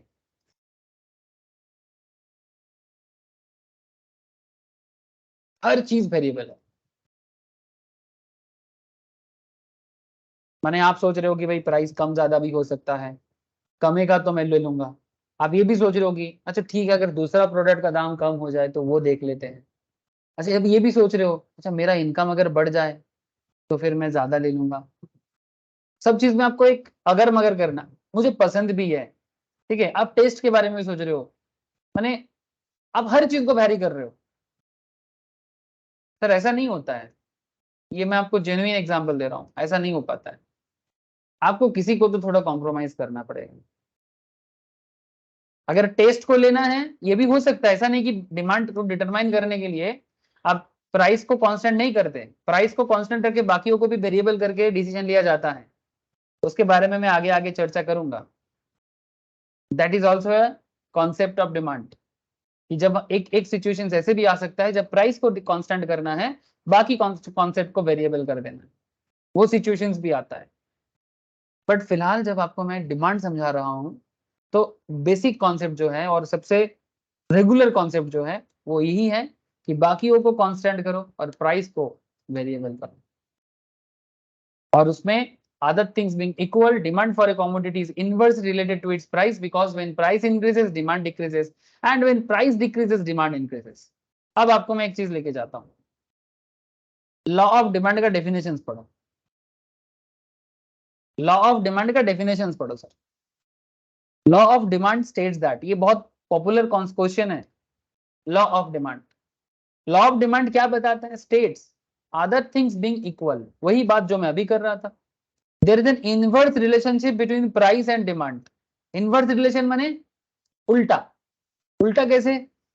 प्रोडक्ट का प्रोडक्ट प्राइस जो है, प्रोडक्ट प्राइस बढ़ेगा, माने अगर मैं आईफोन का बात करूं, आईफोन 1,30,000 चल रहा है अभी, अगर कल पता चल जाए कि आईफोन 1,30,000 की जगह 1,40,000 हो जाएगा, डिमांड इंक्रीज करेगा कि डिक्रीज करेगा? बोलो ना। प्राइस इंक्रीज कर गया, डिमांड क्या होगा? डिक्रीज। डिक्रीज। रिलेशन कैसा हुआ सर? इनवर्स, एक ने बढ़ गया, दूसरा कम गया। Inverse relation. ऑपोजिट सोचो, कल आईफोन 1,30,000 की जगह 14 प्रो का बात कर रहा हूं, 1,10,000 हो गया, डिमांड का क्या होगा? प्राइस क्या हो गया? डिक्रीज कर गया, डिमांड इंक्रीज हो जाएगा। वही बात कर रहे हैं। Law of demand states that, जब मैं प्राइस को लेके बात किया तो बाकी चीजों को कांस्टेंट रख दिया। Law of demand states that other things being equal, there is an inverse relationship between price and quantity demand of a commodity. That is, if the price of a commodity falls, the quantity demand of it will rise, and if the price of the commodity rise, its quantity demand, when it demand को पूरा नाम quantity demand कहते हैं। Quantity क्यों? यानी कितना amount लेना है उसके लिए बोलते हैं क्वांटिटी डिमांड। एक लेना है कि दो, 1 kg लेना है कि 2 kg, 100 लेना है कि 200, ठीक है, 1 लीटर की 200 लीटर, हाँ, इस तरह का क्वांटिटी डिमांड के नाम से डिमांड को कहा जाता है। यानी ये कोई नया वर्ड नहीं है, एक्चुअली नेचर है quantity demand. Will decline, the law is based upon certain assumptions. जब ये डिसीजंस लिया जाता है तो कुछ असम्पशंस ले लिया जाता है। असम्पशंस और कुछ नहीं, जब आप प्राइस को लेके बात कर रहे हो तो बाकी चीजों को कांस्टेंट करो। वही बात मैं तब से समझाने का कोशिश कर रहा हूँ, और ऐसे कांस्टेंट करने के पीछे का वजह भी बता रहा हूँ आपको। इवन आपको एक प्रैक्टिकल एग्जाम्पल भी दे दिया जो आप लोगों ने खुद बताया, मैंने नहीं बताया। No change in price of related goods, no change in consumer income. आपका इनकम को कांस्टेंट रखो। मैंने सर मैं तो नहीं, आप बोलोगे सर मैं कैसे इनकम को कांस्टेंट रखूंगा? सर इनकम को आप शायद कांस्टेंट नहीं रख सकते, बट आप फील करो कि आपका इनकम कांस्टेंट है। आपको एजम्पशन यही करना है कि मेरा इनकम कांस्टेंट है, बढ़ा नहीं है। नहीं तो इनकम बढ़ जाएगा ना तो लोगों का सोच बदल जाता है। People taste preference remain unchanged, taste preference को भी अनचेंज रखना है। No expectations of future change in price, the law may not apply in the goods which have the prestige value. Prestige value माने जिस चीज का दाम बढ़ने से ही लोग लेते हैं, जैसे कि डायमंड रिंग। कभी किसी को सुने हो सर ऐसा बोलते हुए कि अगर मानो 2 लाख से एक डायमंड रिंग लिया, जब वो किसी और को बोलेगा कि भाई मैंने डायमंड रिंग लिया, तो आपको क्या लगता है वो 2 लाख का प्रोडक्ट का दाम बढ़ा के बोलेगा कि घटा के बोलेगा? मैंने मानो डायमंड रिंग लिया है 2 लाख में, अपने पड़ोसी के साथ मिला, तो प्रेस्टीज वैल्यू है ना, डायमंड रिंग पहना है, 2 लाख का रिंग पहना है, दो की जगह 4 भी हो सकता है, तो ज्यादा ही बोल देगा 2.5 लाख का दाम है, ठीक है, ज्यादा बोल देगा। क्यों? क्योंकि वो शो ऑफ कराता है, दिखाता है, ठीक है, प्राइस टाइगर है, मैंने हर चीज दाम से तोलते हैं, प्रेस्टीज वैल्यू होते हैं, तो उस चीज में कभी भी कोई सस्ता के बारे में नहीं सोचेगा। ये एक्सेप्शन है, this is exception to the law of demand. मैं आगे बताता हूँ इसके बारे में कि प्रेस्टीज वैल्यू गुड्स के केस में क्या होता है। ठीक है सर, डोंट वरी, अभी डिटेल्स में नहीं जाऊंगा। सो मेरा कहने का मतलब ये था कि आपको लॉ ऑफ डिमांड समझ में आया? आप लोगों को लॉ ऑफ डिमांड समझ में आया? Yes sir. अब देखो सर, यहाँ पर डिमांड को डिटरमाइन करने के लिए प्राइस ऑफ द कमोडिटी जो था वही एक्चुअली मैंने लॉ ऑफ डिमांड में भी सेम बात कहा। एक दूसरा पॉइंट है रिलेटेड गुड्स का प्राइस। रिलेटेड गुड्स के बारे में मैंने आपको पहले ही बोला था, जैसे जब मैंने बाइक के बारे में बात कर रहा था, आपके पास ऑल्टरनेट है, या तो आप रॉयल एनफील्ड ले लो या तो आप हार्ले ले लो। अगर किसी को रॉयल एनफील्ड हार्ले समझ में नहीं आता है तो फिर वो हीरो और बजाज सोच ले। मेरा कहने का मतलब है ये ऑल्टरनेट प्रोडक्ट है, ये भी ले सकते हो, रॉयल एनफील्ड की जगह हार्ले डेविडसन भी ले सकते हो अगर सिमिलर प्राइस रेंज में है तो। मैं मान के चलता हूं 2 लाख का बाइक है सर, जो प्रोडक्ट या तो रॉयल एनफील्ड या तो हार्ले डेविडसन, तो ये कौन सा प्रोडक्ट का बात कर रहा हूं, कॉम्प्लीमेंट्री की सब्सटीट्यूट? आइदर रॉयल एनफील्ड और हार्ले डेविडसन, ये कॉम्प्लीमेंट्री है कि सब्सटीट्यूट है?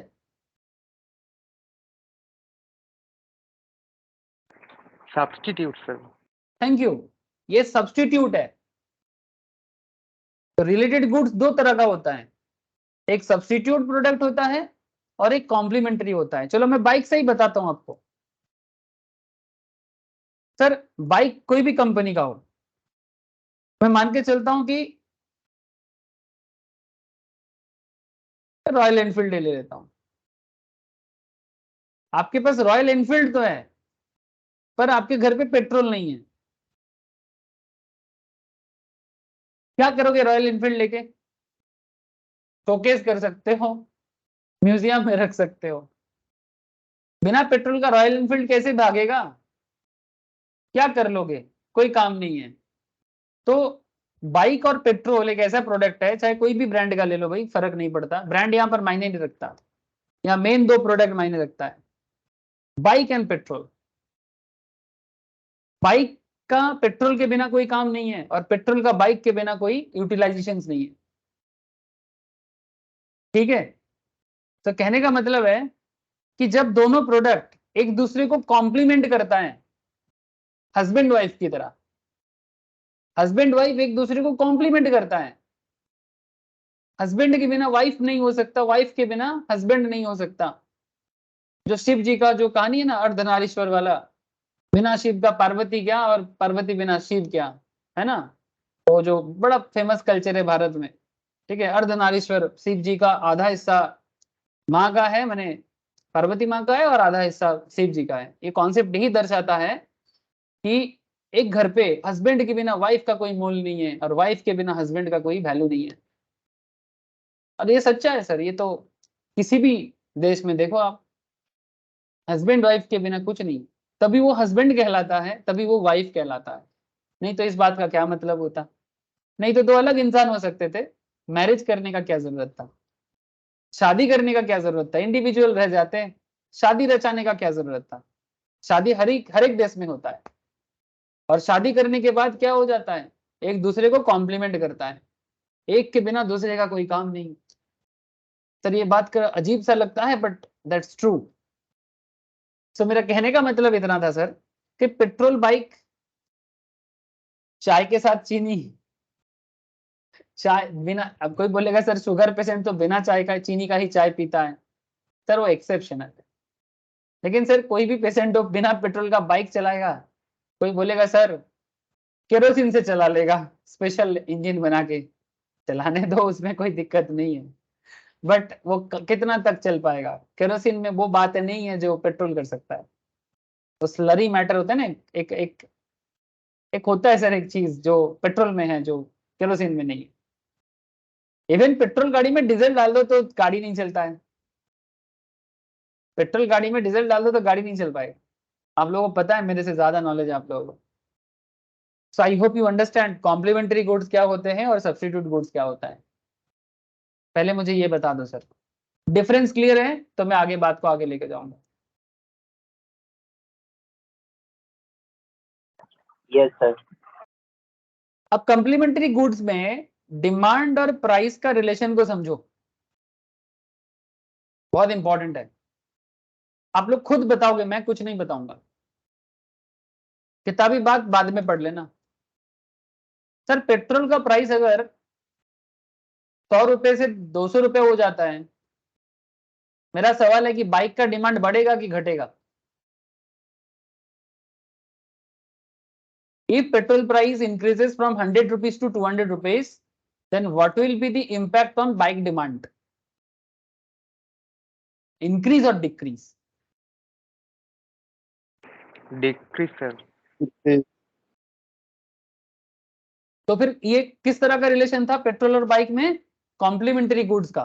ठीक है, तो कॉम्प्लीमेंट्री गुड्स में रिलेशनशिप में प्राइस और डिमांड में क्या रिलेशन है? पेट्रोल का प्राइस बढ़ा, बाइक का डिमांड घटा। तो प्राइस बढ़ने से डिमांड घटता है, किसके अंदर? कॉम्प्लीमेंट्री गुड्स के अंदर।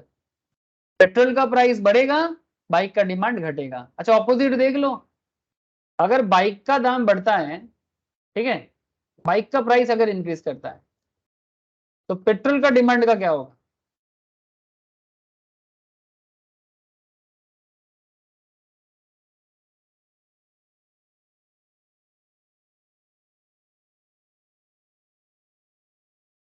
बोलो। अगर बाइक का दाम बढ़ जाता है, पेट्रोल का डिमांड का क्या होगा? क्या होगा बोलो?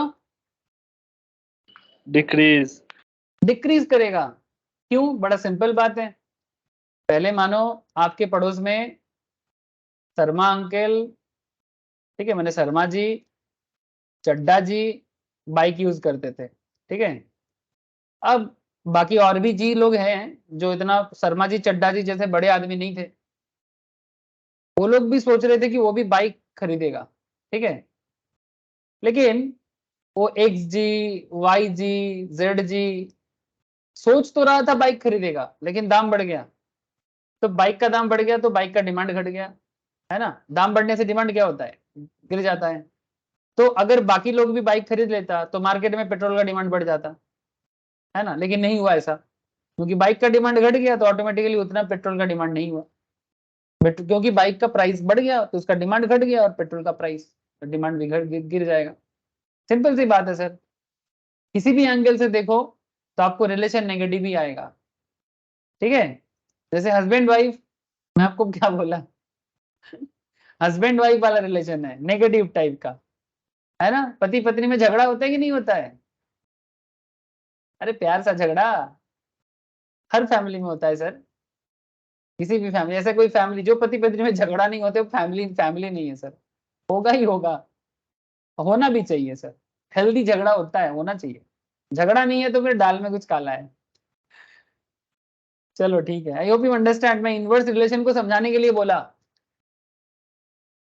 मैं इनवर्स रिलेशन को समझाने के लिए बोला। आई होप यू क्लियर, आपको समझ में आया। सब्स्टिट्यूट गुड का रिलेशन देख लो सर, आप लोग बताओगे, मैं नहीं बताऊंगा। रॉयल एनफील्ड और हार्ले, अगर एनफील्ड का दाम बढ़ जाएगा तो हार्ले का डिमांड का क्या होगा? रॉयल का प्राइस इंक्रीज, हार्ले का डिमांड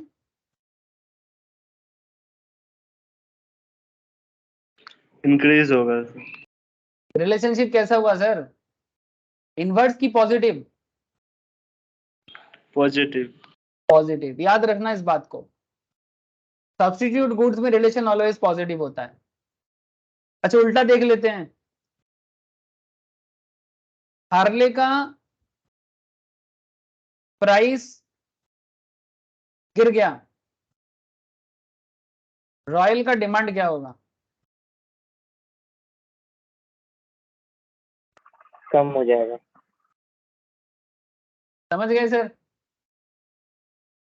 पॉजिटिव, एक ही तरफ दोनों का कॉन्सेप्ट रहेगा, एक का दाम गिरेगा दूसरे का डिमांड गिरेगा, एक का दाम बढ़ेगा दूसरे का डिमांड बढ़ेगा। ये है सब्स्टिट्यूट गुड्स का रिलेशन।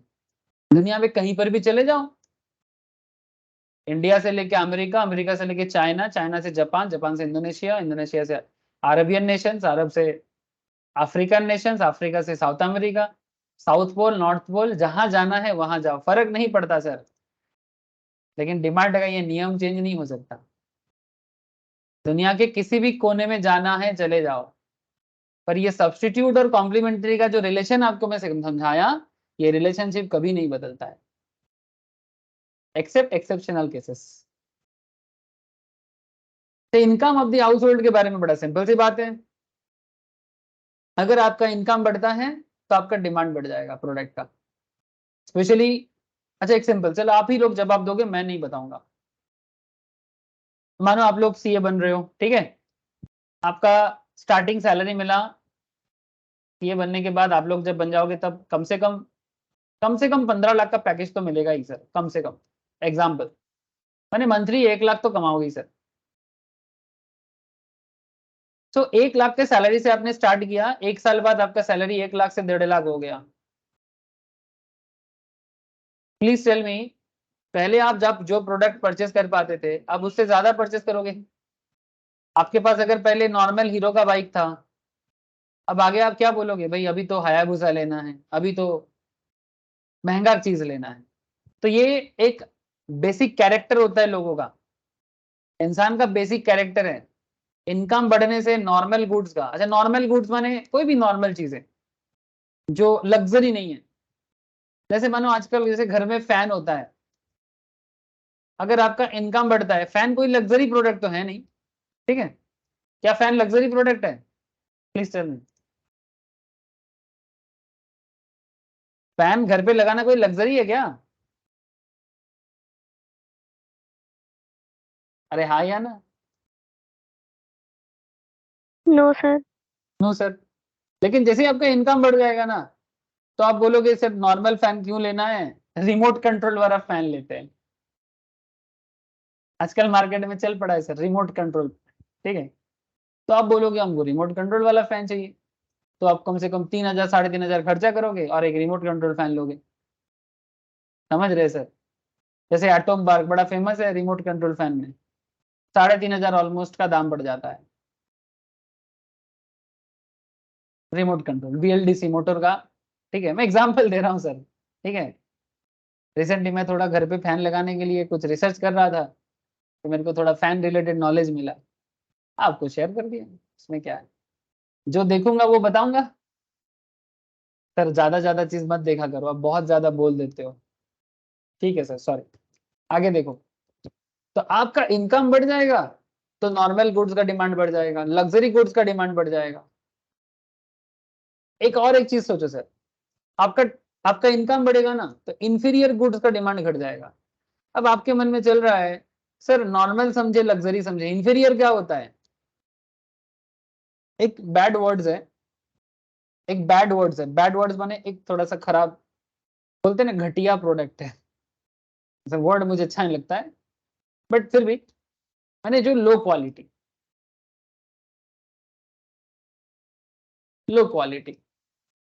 अब ये लो क्वालिटी क्या चीज है सर?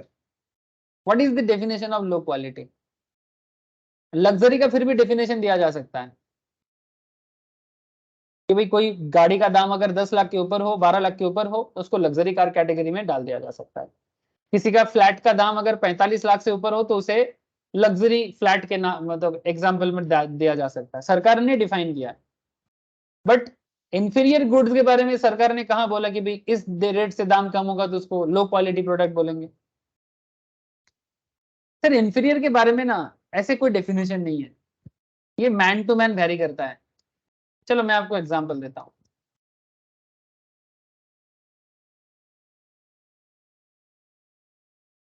हमारे बंगाल में एक केक चलता है सर, आई डोंट नो आप लोग जानते कि नहीं। केक का नाम है बापूजी केक। सुनने में अजीब लगेगा बट सर करोड़ों का बिजनेस करता है। टिफिन में लोग बहुत खाते हैं, आम आदमी, रेल स्टेशन में, बस स्टैंड में आपको मिल जाएगा। ठीक है, ये हावड़ा बेस्ड एक कंपनी है, अभी बहुत बड़ा बिजनेस है इनका। बड़ा सस्ता में केक देते हैं, 5 टका 6 टका। सर कहना क्या चाहते हो? सर कहना ये चाहते हैं कि ये जो बापूजी केक है ये मुझे बड़ा पसंद है, और अगर आप देखो तो ये लो क्वालिटी के माना जाता है, इंफीरियर क्वालिटी के। जब एक इंसान का पैसा बढ़ जाता है ना, तब वो बापूजी केक नहीं खाता है सर। कौन सा केक खाएगा? हाँ, कम से कम मॉन्जिनीज में उठेगा। हाँ, तब मॉन्जिनीज का केक शॉप में जाएगा, वहां पर जाके केक खाएगा। बापूजी केक उनके लिए क्या हो जाएगा? हेलो, तब उनके लिए ये सब आएगा sir, tall and fancy, exotic, premium cakes. Bapuji cake पसंद नहीं आएगा उनको। इस तरह का केक आएगा, फ्रेश क्रीम पेस्ट्रीज, बिस्कॉम का केक खाएगा, और भी कोई और बड़ा कंपनी हो तो उसका भी खाएगा। बापूजी का कौन खाएगा? बट बापूजी केक भी बिजनेस बड़ा अच्छा करता है। मैं आपको जेन्युइन फैक्ट बता रहा हूँ, क्योंकि इनका कस्टमर बेस बहुत बड़ा है, और आज भी 6 टका में केक देता है, 6 रुपीज ओनली। हम लोग बचपन में मैं 2 टका से खाता था जब मैं बचपन में क्रिकेट खेलता था ना, थोड़ा प्रोफेशनल डिस्ट्रिक्ट लेवल का। तो उस टाइम पे हम लोग खेलने जाते थे नियरेस्ट सिटी टाउन पे, तो रास्ते पे भूख लगता था तो बापूजी केक। इवन जब सीए बनने का जब पढ़ाई चालू किए थे उस टाइम पे भी कोलकाता के सड़क पे एक बापूजी केक और एक कप सड़क वाला चाय, मतलब वो कुल्हड़ वाला, पेट भर जाता था और क्लास कर लेते थे, पढ़ाई कर लेते थे। इवन मुझे आज भी पसंद है, मुझे आज भी पसंद है, सच बता रहा हूँ। तो बात क्या है? सर बात यह है कि जब बंदे के पॉकेट में पैसा आ जाता है तब बापूजी केक इंफीरियर हो जाता है। जब इसी बंदे के पॉकेट में पैसा नहीं रहता तब बापूजी केक उनका सपना, मतलब उसका पेट भरने का सबसे बेस्ट तरीका हो जाता है। This is the definition of inferior goods. I hope आपको बात समझ में आया। मेरा बड़ा पसंदीदा बापूजी केक है सर। कोई कोई बोलता है सर ये बहुत ही बेकार क्वालिटी से बनाया जाता है, बट पता नहीं, मैं तो खाता रहा बहुत दिन तक, आज तक तो कुछ हुआ नहीं है।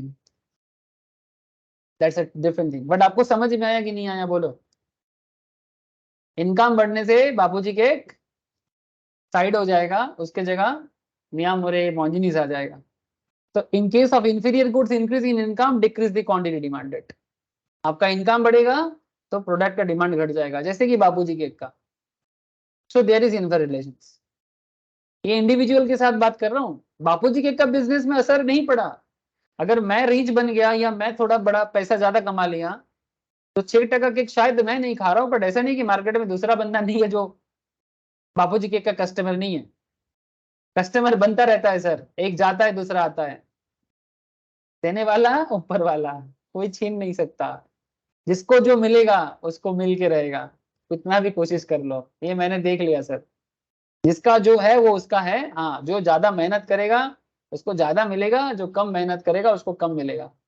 ये तो ट्रू है।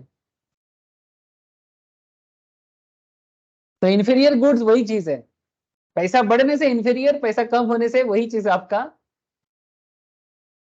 नॉर्मल। तो याद रखना, इंफीरियर गुड्स का डिमांड का रिलेशन याद रहेगा आप लोगों को। इनकम बढ़ने से इंफीरियर गुड्स का डिमांड क्या होता है? जल्दी बोलो।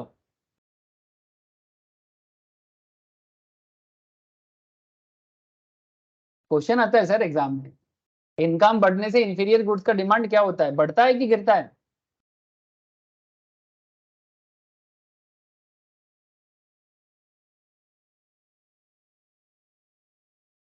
क्या मेरा आवाज आ रहा है आप लोगों को? किसी का मेरा आवाज नहीं आ रहा है? Are you all connected? हो जाता है डिमांड। हाँ बोल, क्या है? डिमांड कम हो जाएगा। कम हो जाएगा। Thank you sir. एक बड़ा सवाल है, नेसेसरीज का क्या होगा? नेसेसरीज माने जो बहुत आटमोस्ट नेसेसिटी। आपका इनकम बढ़ गया, नेसेसरीज का डिमांड क्या होगा? जो जरूरी है, सबको चाहिए, जिसके बिना जिंदगी नहीं चल सकता, जैसे कि राइस, आटा,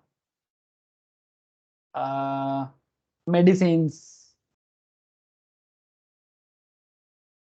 बताओ, पोटैटो, रेगुलर वेजिटेबल्स, ये सब नेसेसिटी है। आपका इनकम बढ़ेगा तो नेसेसिटी का क्या होगा? इंक्रीज डिमांड होगा वो भी इंक्रीज होगा, होता ही रहेगा इंक्रीज।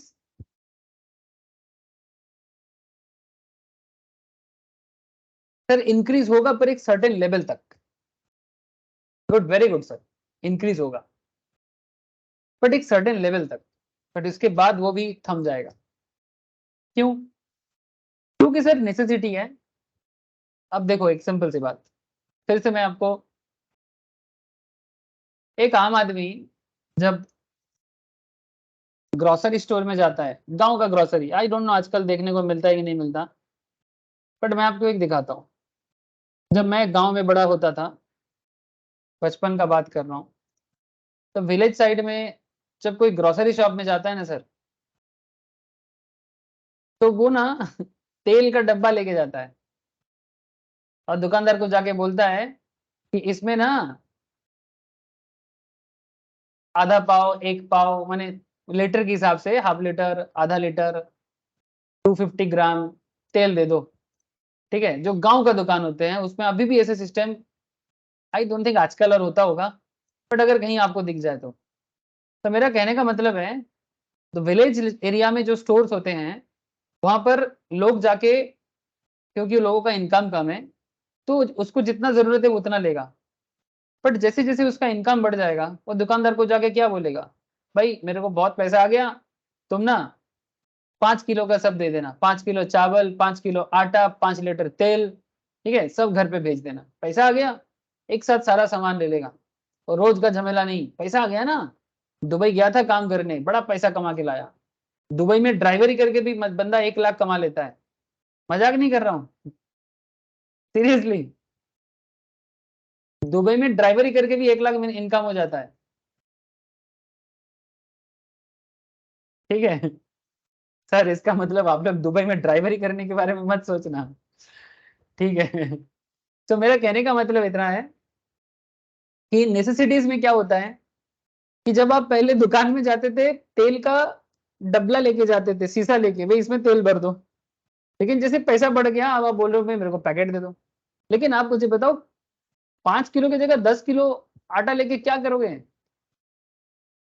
स्टोर करोगे तो पोका लग जाएगा, कीड़ा लग जाएगा, है ना। तेल कितना स्टोर करोगे?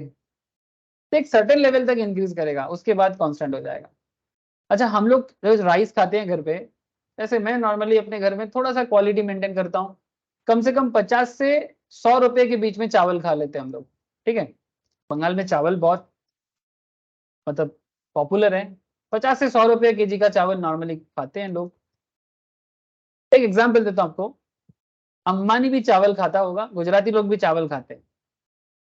My question is that Ambani कितना रुपया किलो चावल खाएगा?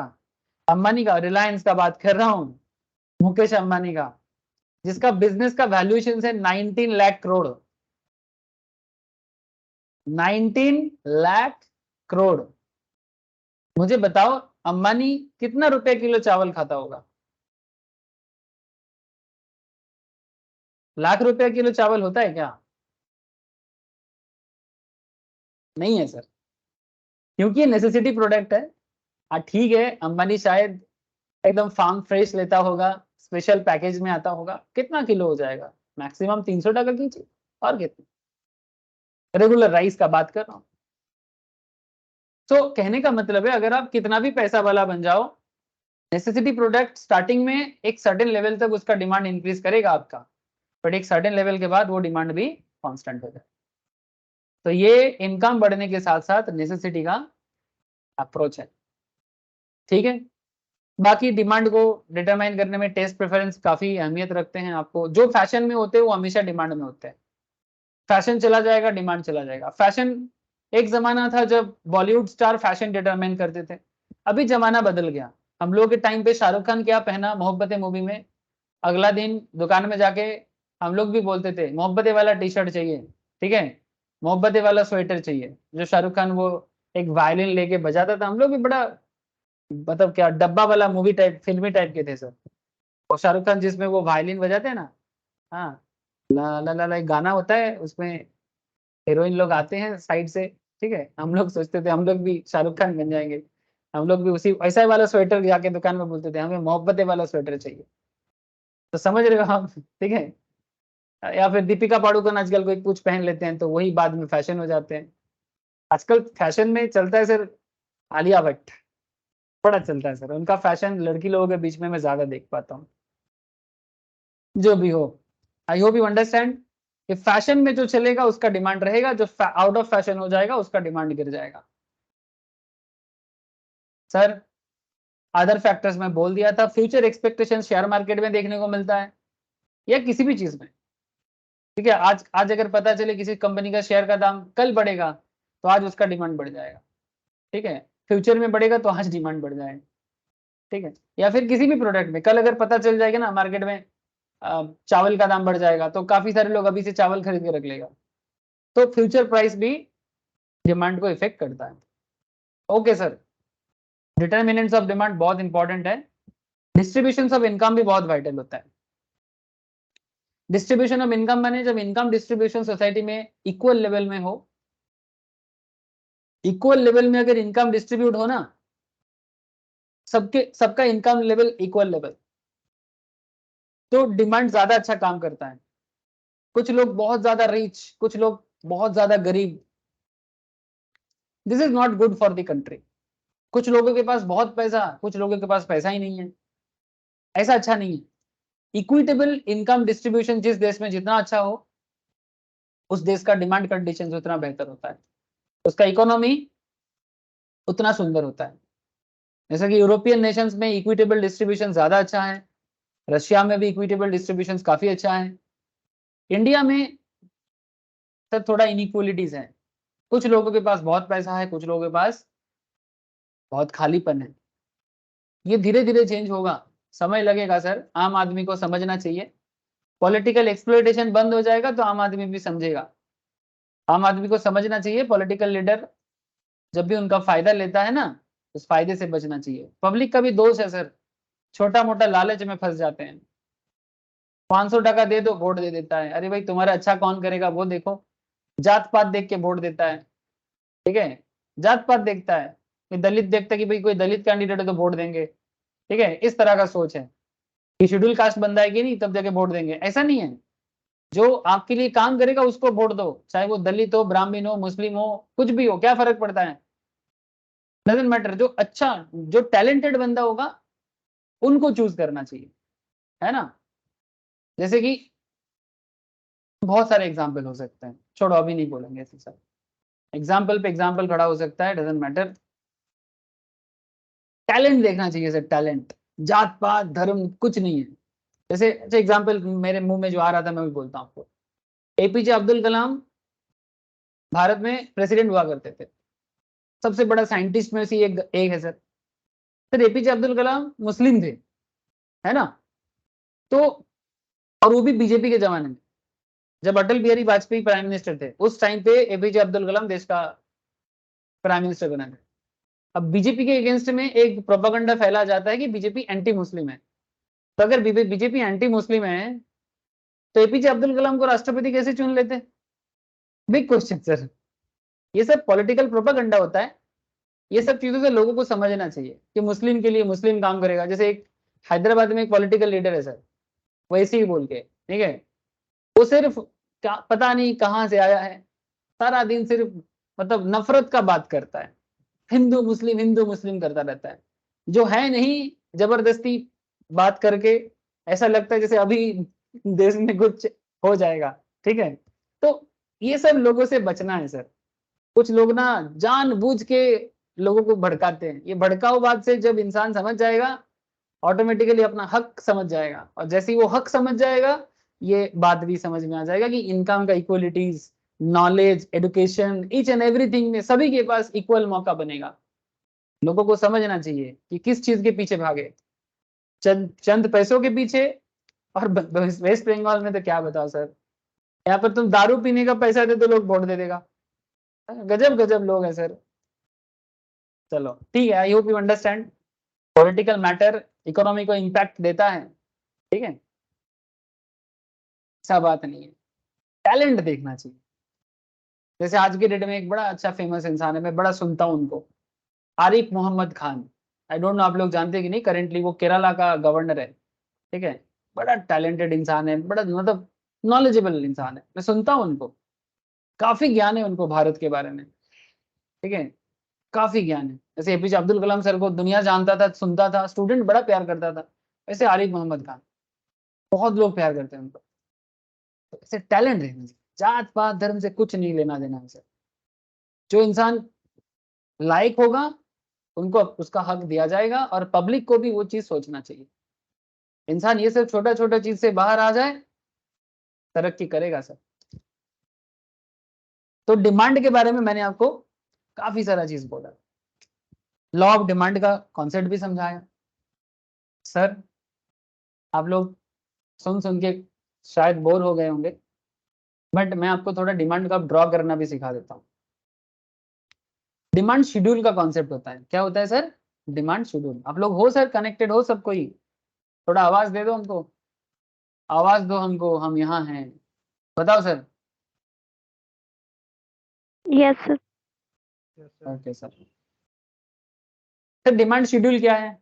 सर डिमांड शेड्यूल माने डिमांड का लिस्ट।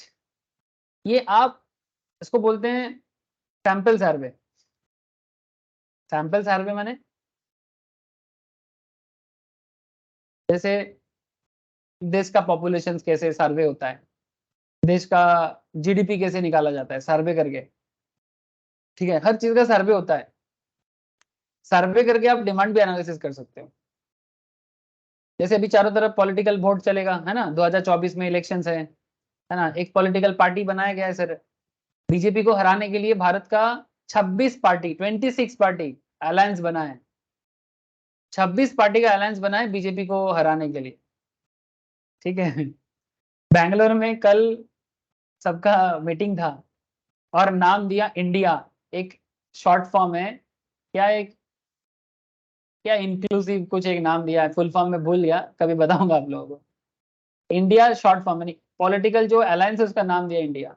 जो भी हो, मैं कहना ये चाहता हूँ कि डिमांड को डिटरमाइन करने के लिए डिमांड का शेड्यूल होता है। ठीक है, डिमांड का शेड्यूल होता है। शेड्यूल कैसे होगा?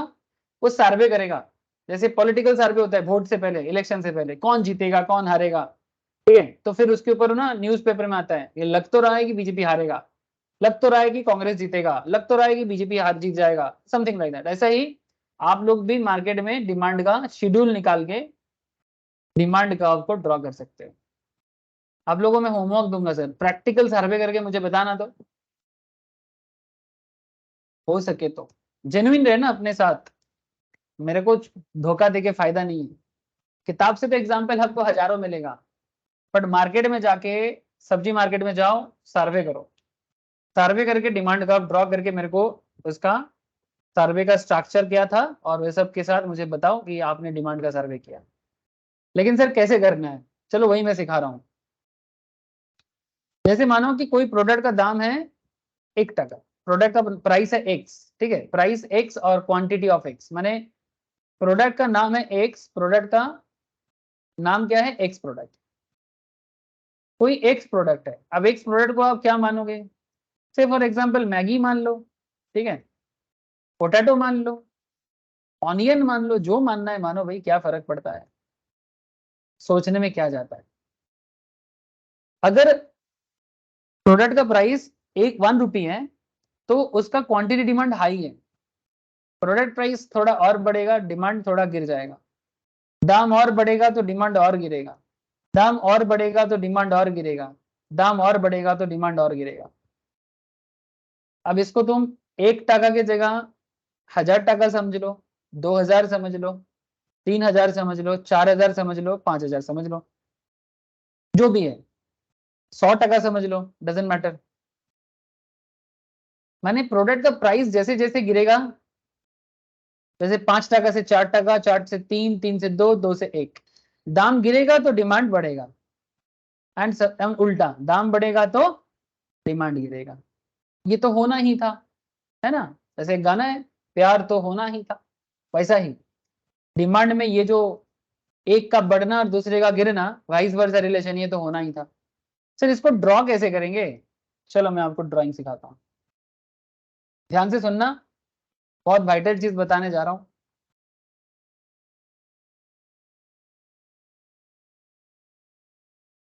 एक बेसिक लेवल डिमांड का कोई भी ड्रॉ कर सकता है।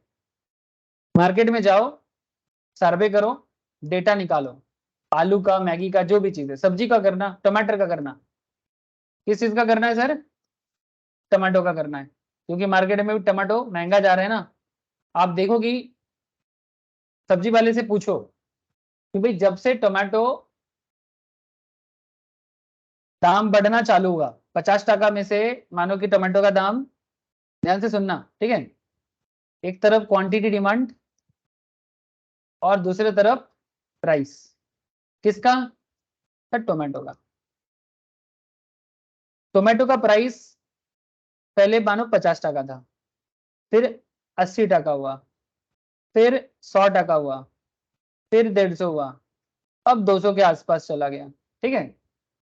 तो जब टोमेटो का प्राइस 200 हो गया, ध्यान से देखना सर, और जब दाम 50 था, तो जब जब मतलब जिस टाइम पे प्राइस 200 के आसपास रहेगा, तुम्हें क्या लगता है डिमांड ज्यादा होगा कि कम होगा? माने एक औसत घर पे, हाँ कम होगा, वेरी गुड सर। एक एवरेज घर पे, औसत घर पे, औसत माने नॉर्मल, किसी भी आम घर, कोई भी घर वाला को देख लो, मंथली एक टोमेटो कंजम्पशन का, मंथली टोमेटो कंजम्पशन का ना सभी फैमिली में एक एस्टिमेशन है। सर कैसे पता लगेगा? आप पापा को पूछो, माँ को पूछो, जो भी मार्केट में जाते हैं, या आप जाते हो तो आपको पता है कि जब वो मार्केट में जाता है कितना बार टमाटो लाता है, और जब जब टमाटो लाते हैं कितना करके लाता है। जैसे मैं जब टमाटो लाने जाता हूँ, मेरा एक एवरेज टमाटो का होता है सर 500 ग्राम ईच टाइम, ठीक है। अगर मैं हफ्ते में 4 बार जाता हूँ मार्केट सब्जी खरीदने, तो मैं मंथ में कितना किलो टमाटो कंज्यूम करता हूँ, बोलो? अगर मैं 4 बार, एक महीने में 4 बार मार्केट जाता हूँ, तो कितना किलो मैं टमाटो खा लेता हूँ एक मंथ में? मतलब मेरा 3 जन का फैमिली है, मैं हूँ, मैम है और भाई है, कितना खा लेते सर? 2 kg। 2 kg, 2 kilo. है ना, सिंपल। तो अब ये सब्जी वाले को पूछो आप कि कितना टमाटर पहले से लोगों ने ज्यादा लिया कि कम लिया, इससे तुमको पता लगेगा कि सच में मार्केट डिमांड में टोमेटो में फर्क आया कि नहीं आया।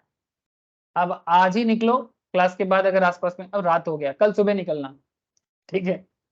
अच्छा 200 टाका जब चल रहा है, तब मान के चलते हैं कि 10 kg डिमांड है मार्केट में, माने जो फैमिली है वो 10 kg डिमांड कर रहा है, मोटा मोटी थोड़ा बड़ा फैमिली है, 10-12 जन का फैमिली है। दाम थोड़ा सा कम हुआ, टोमेटो का डिमांड थोड़ा सा बढ़ जाएगा, 20 kg। दाम और थोड़ा सा कम हुआ, 30 kg। दाम और थोड़ा कम हुआ, 40 kg। दाम और थोड़ा कम हुआ, मानो 50 kg, ठीक है।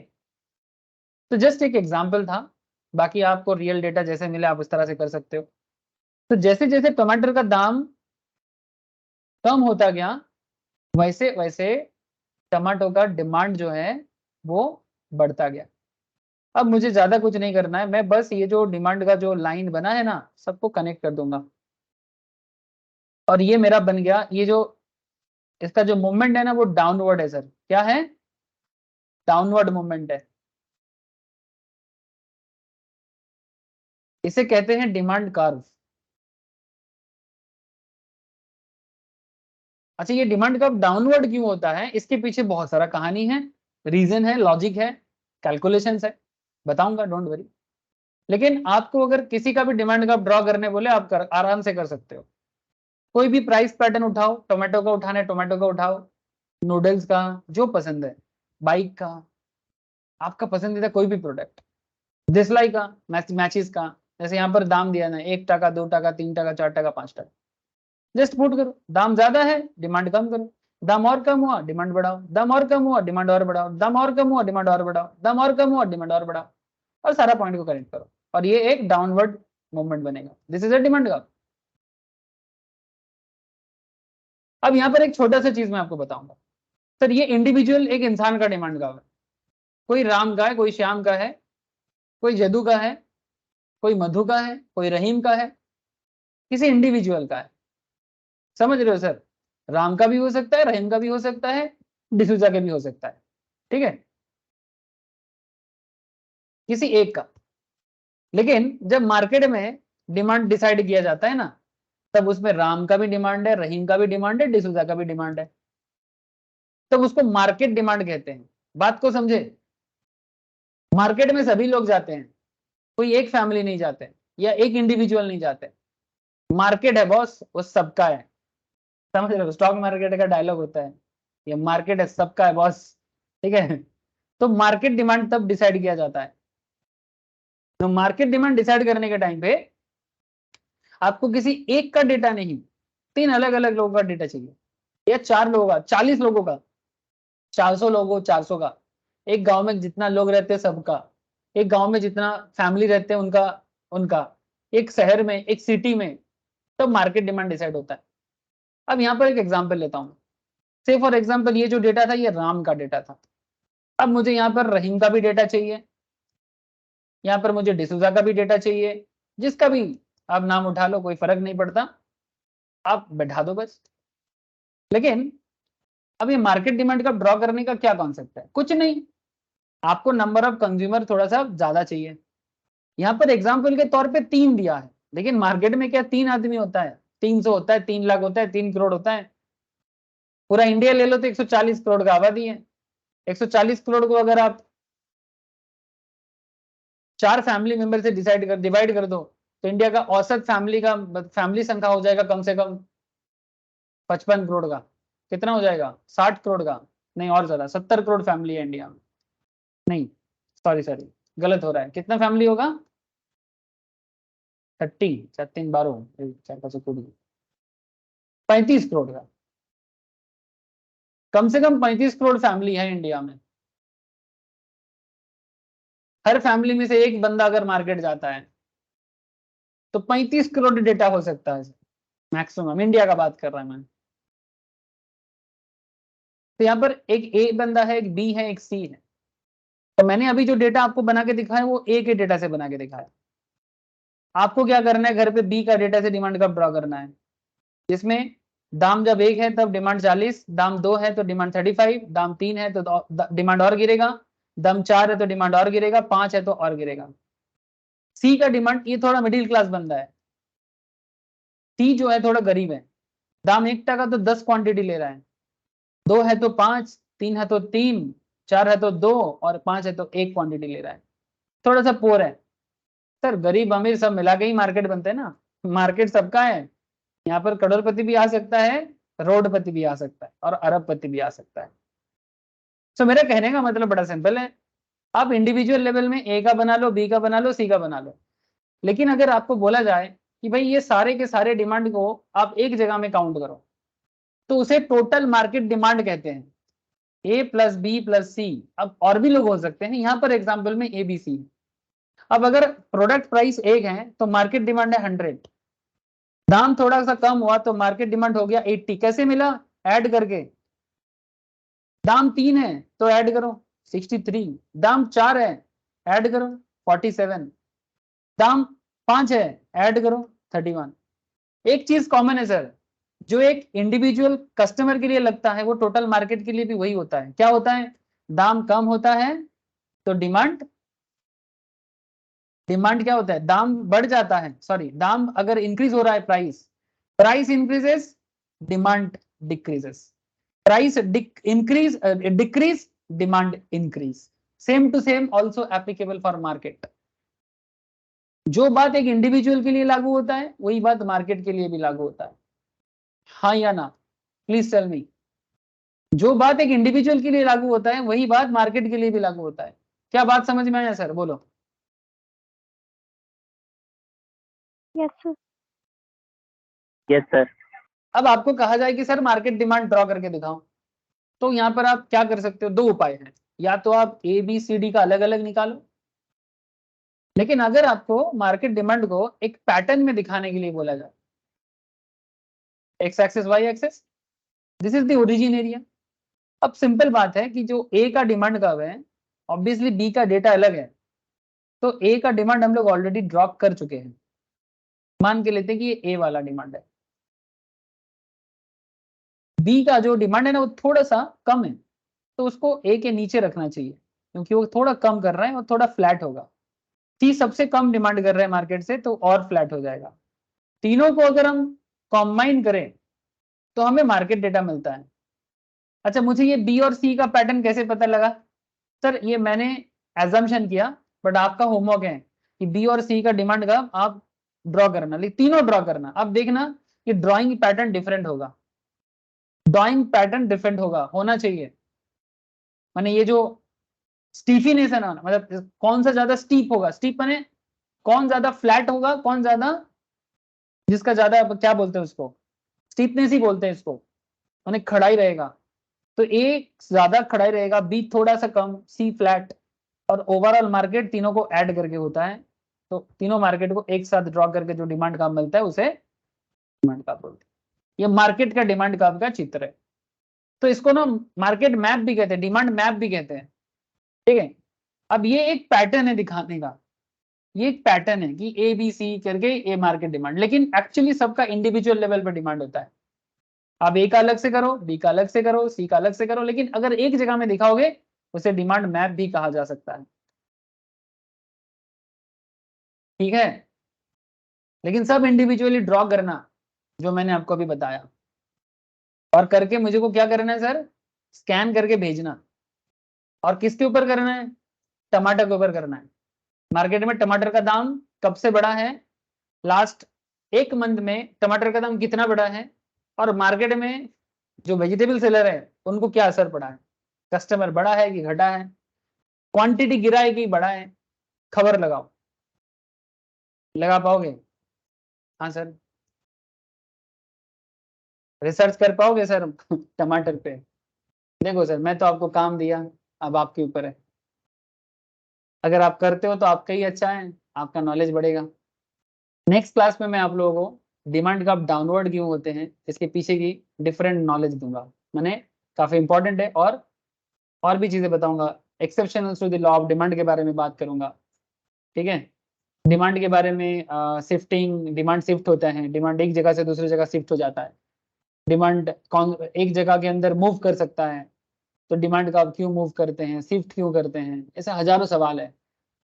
ये सब सवाल लेके आएंगे sir next class, next Wednesday को बाकी चर्चा करेंगे। ओके, ठीक है सर, आज इतना ही है। Thank you sir. ठीक है sir, thank you. Okay sir, bye.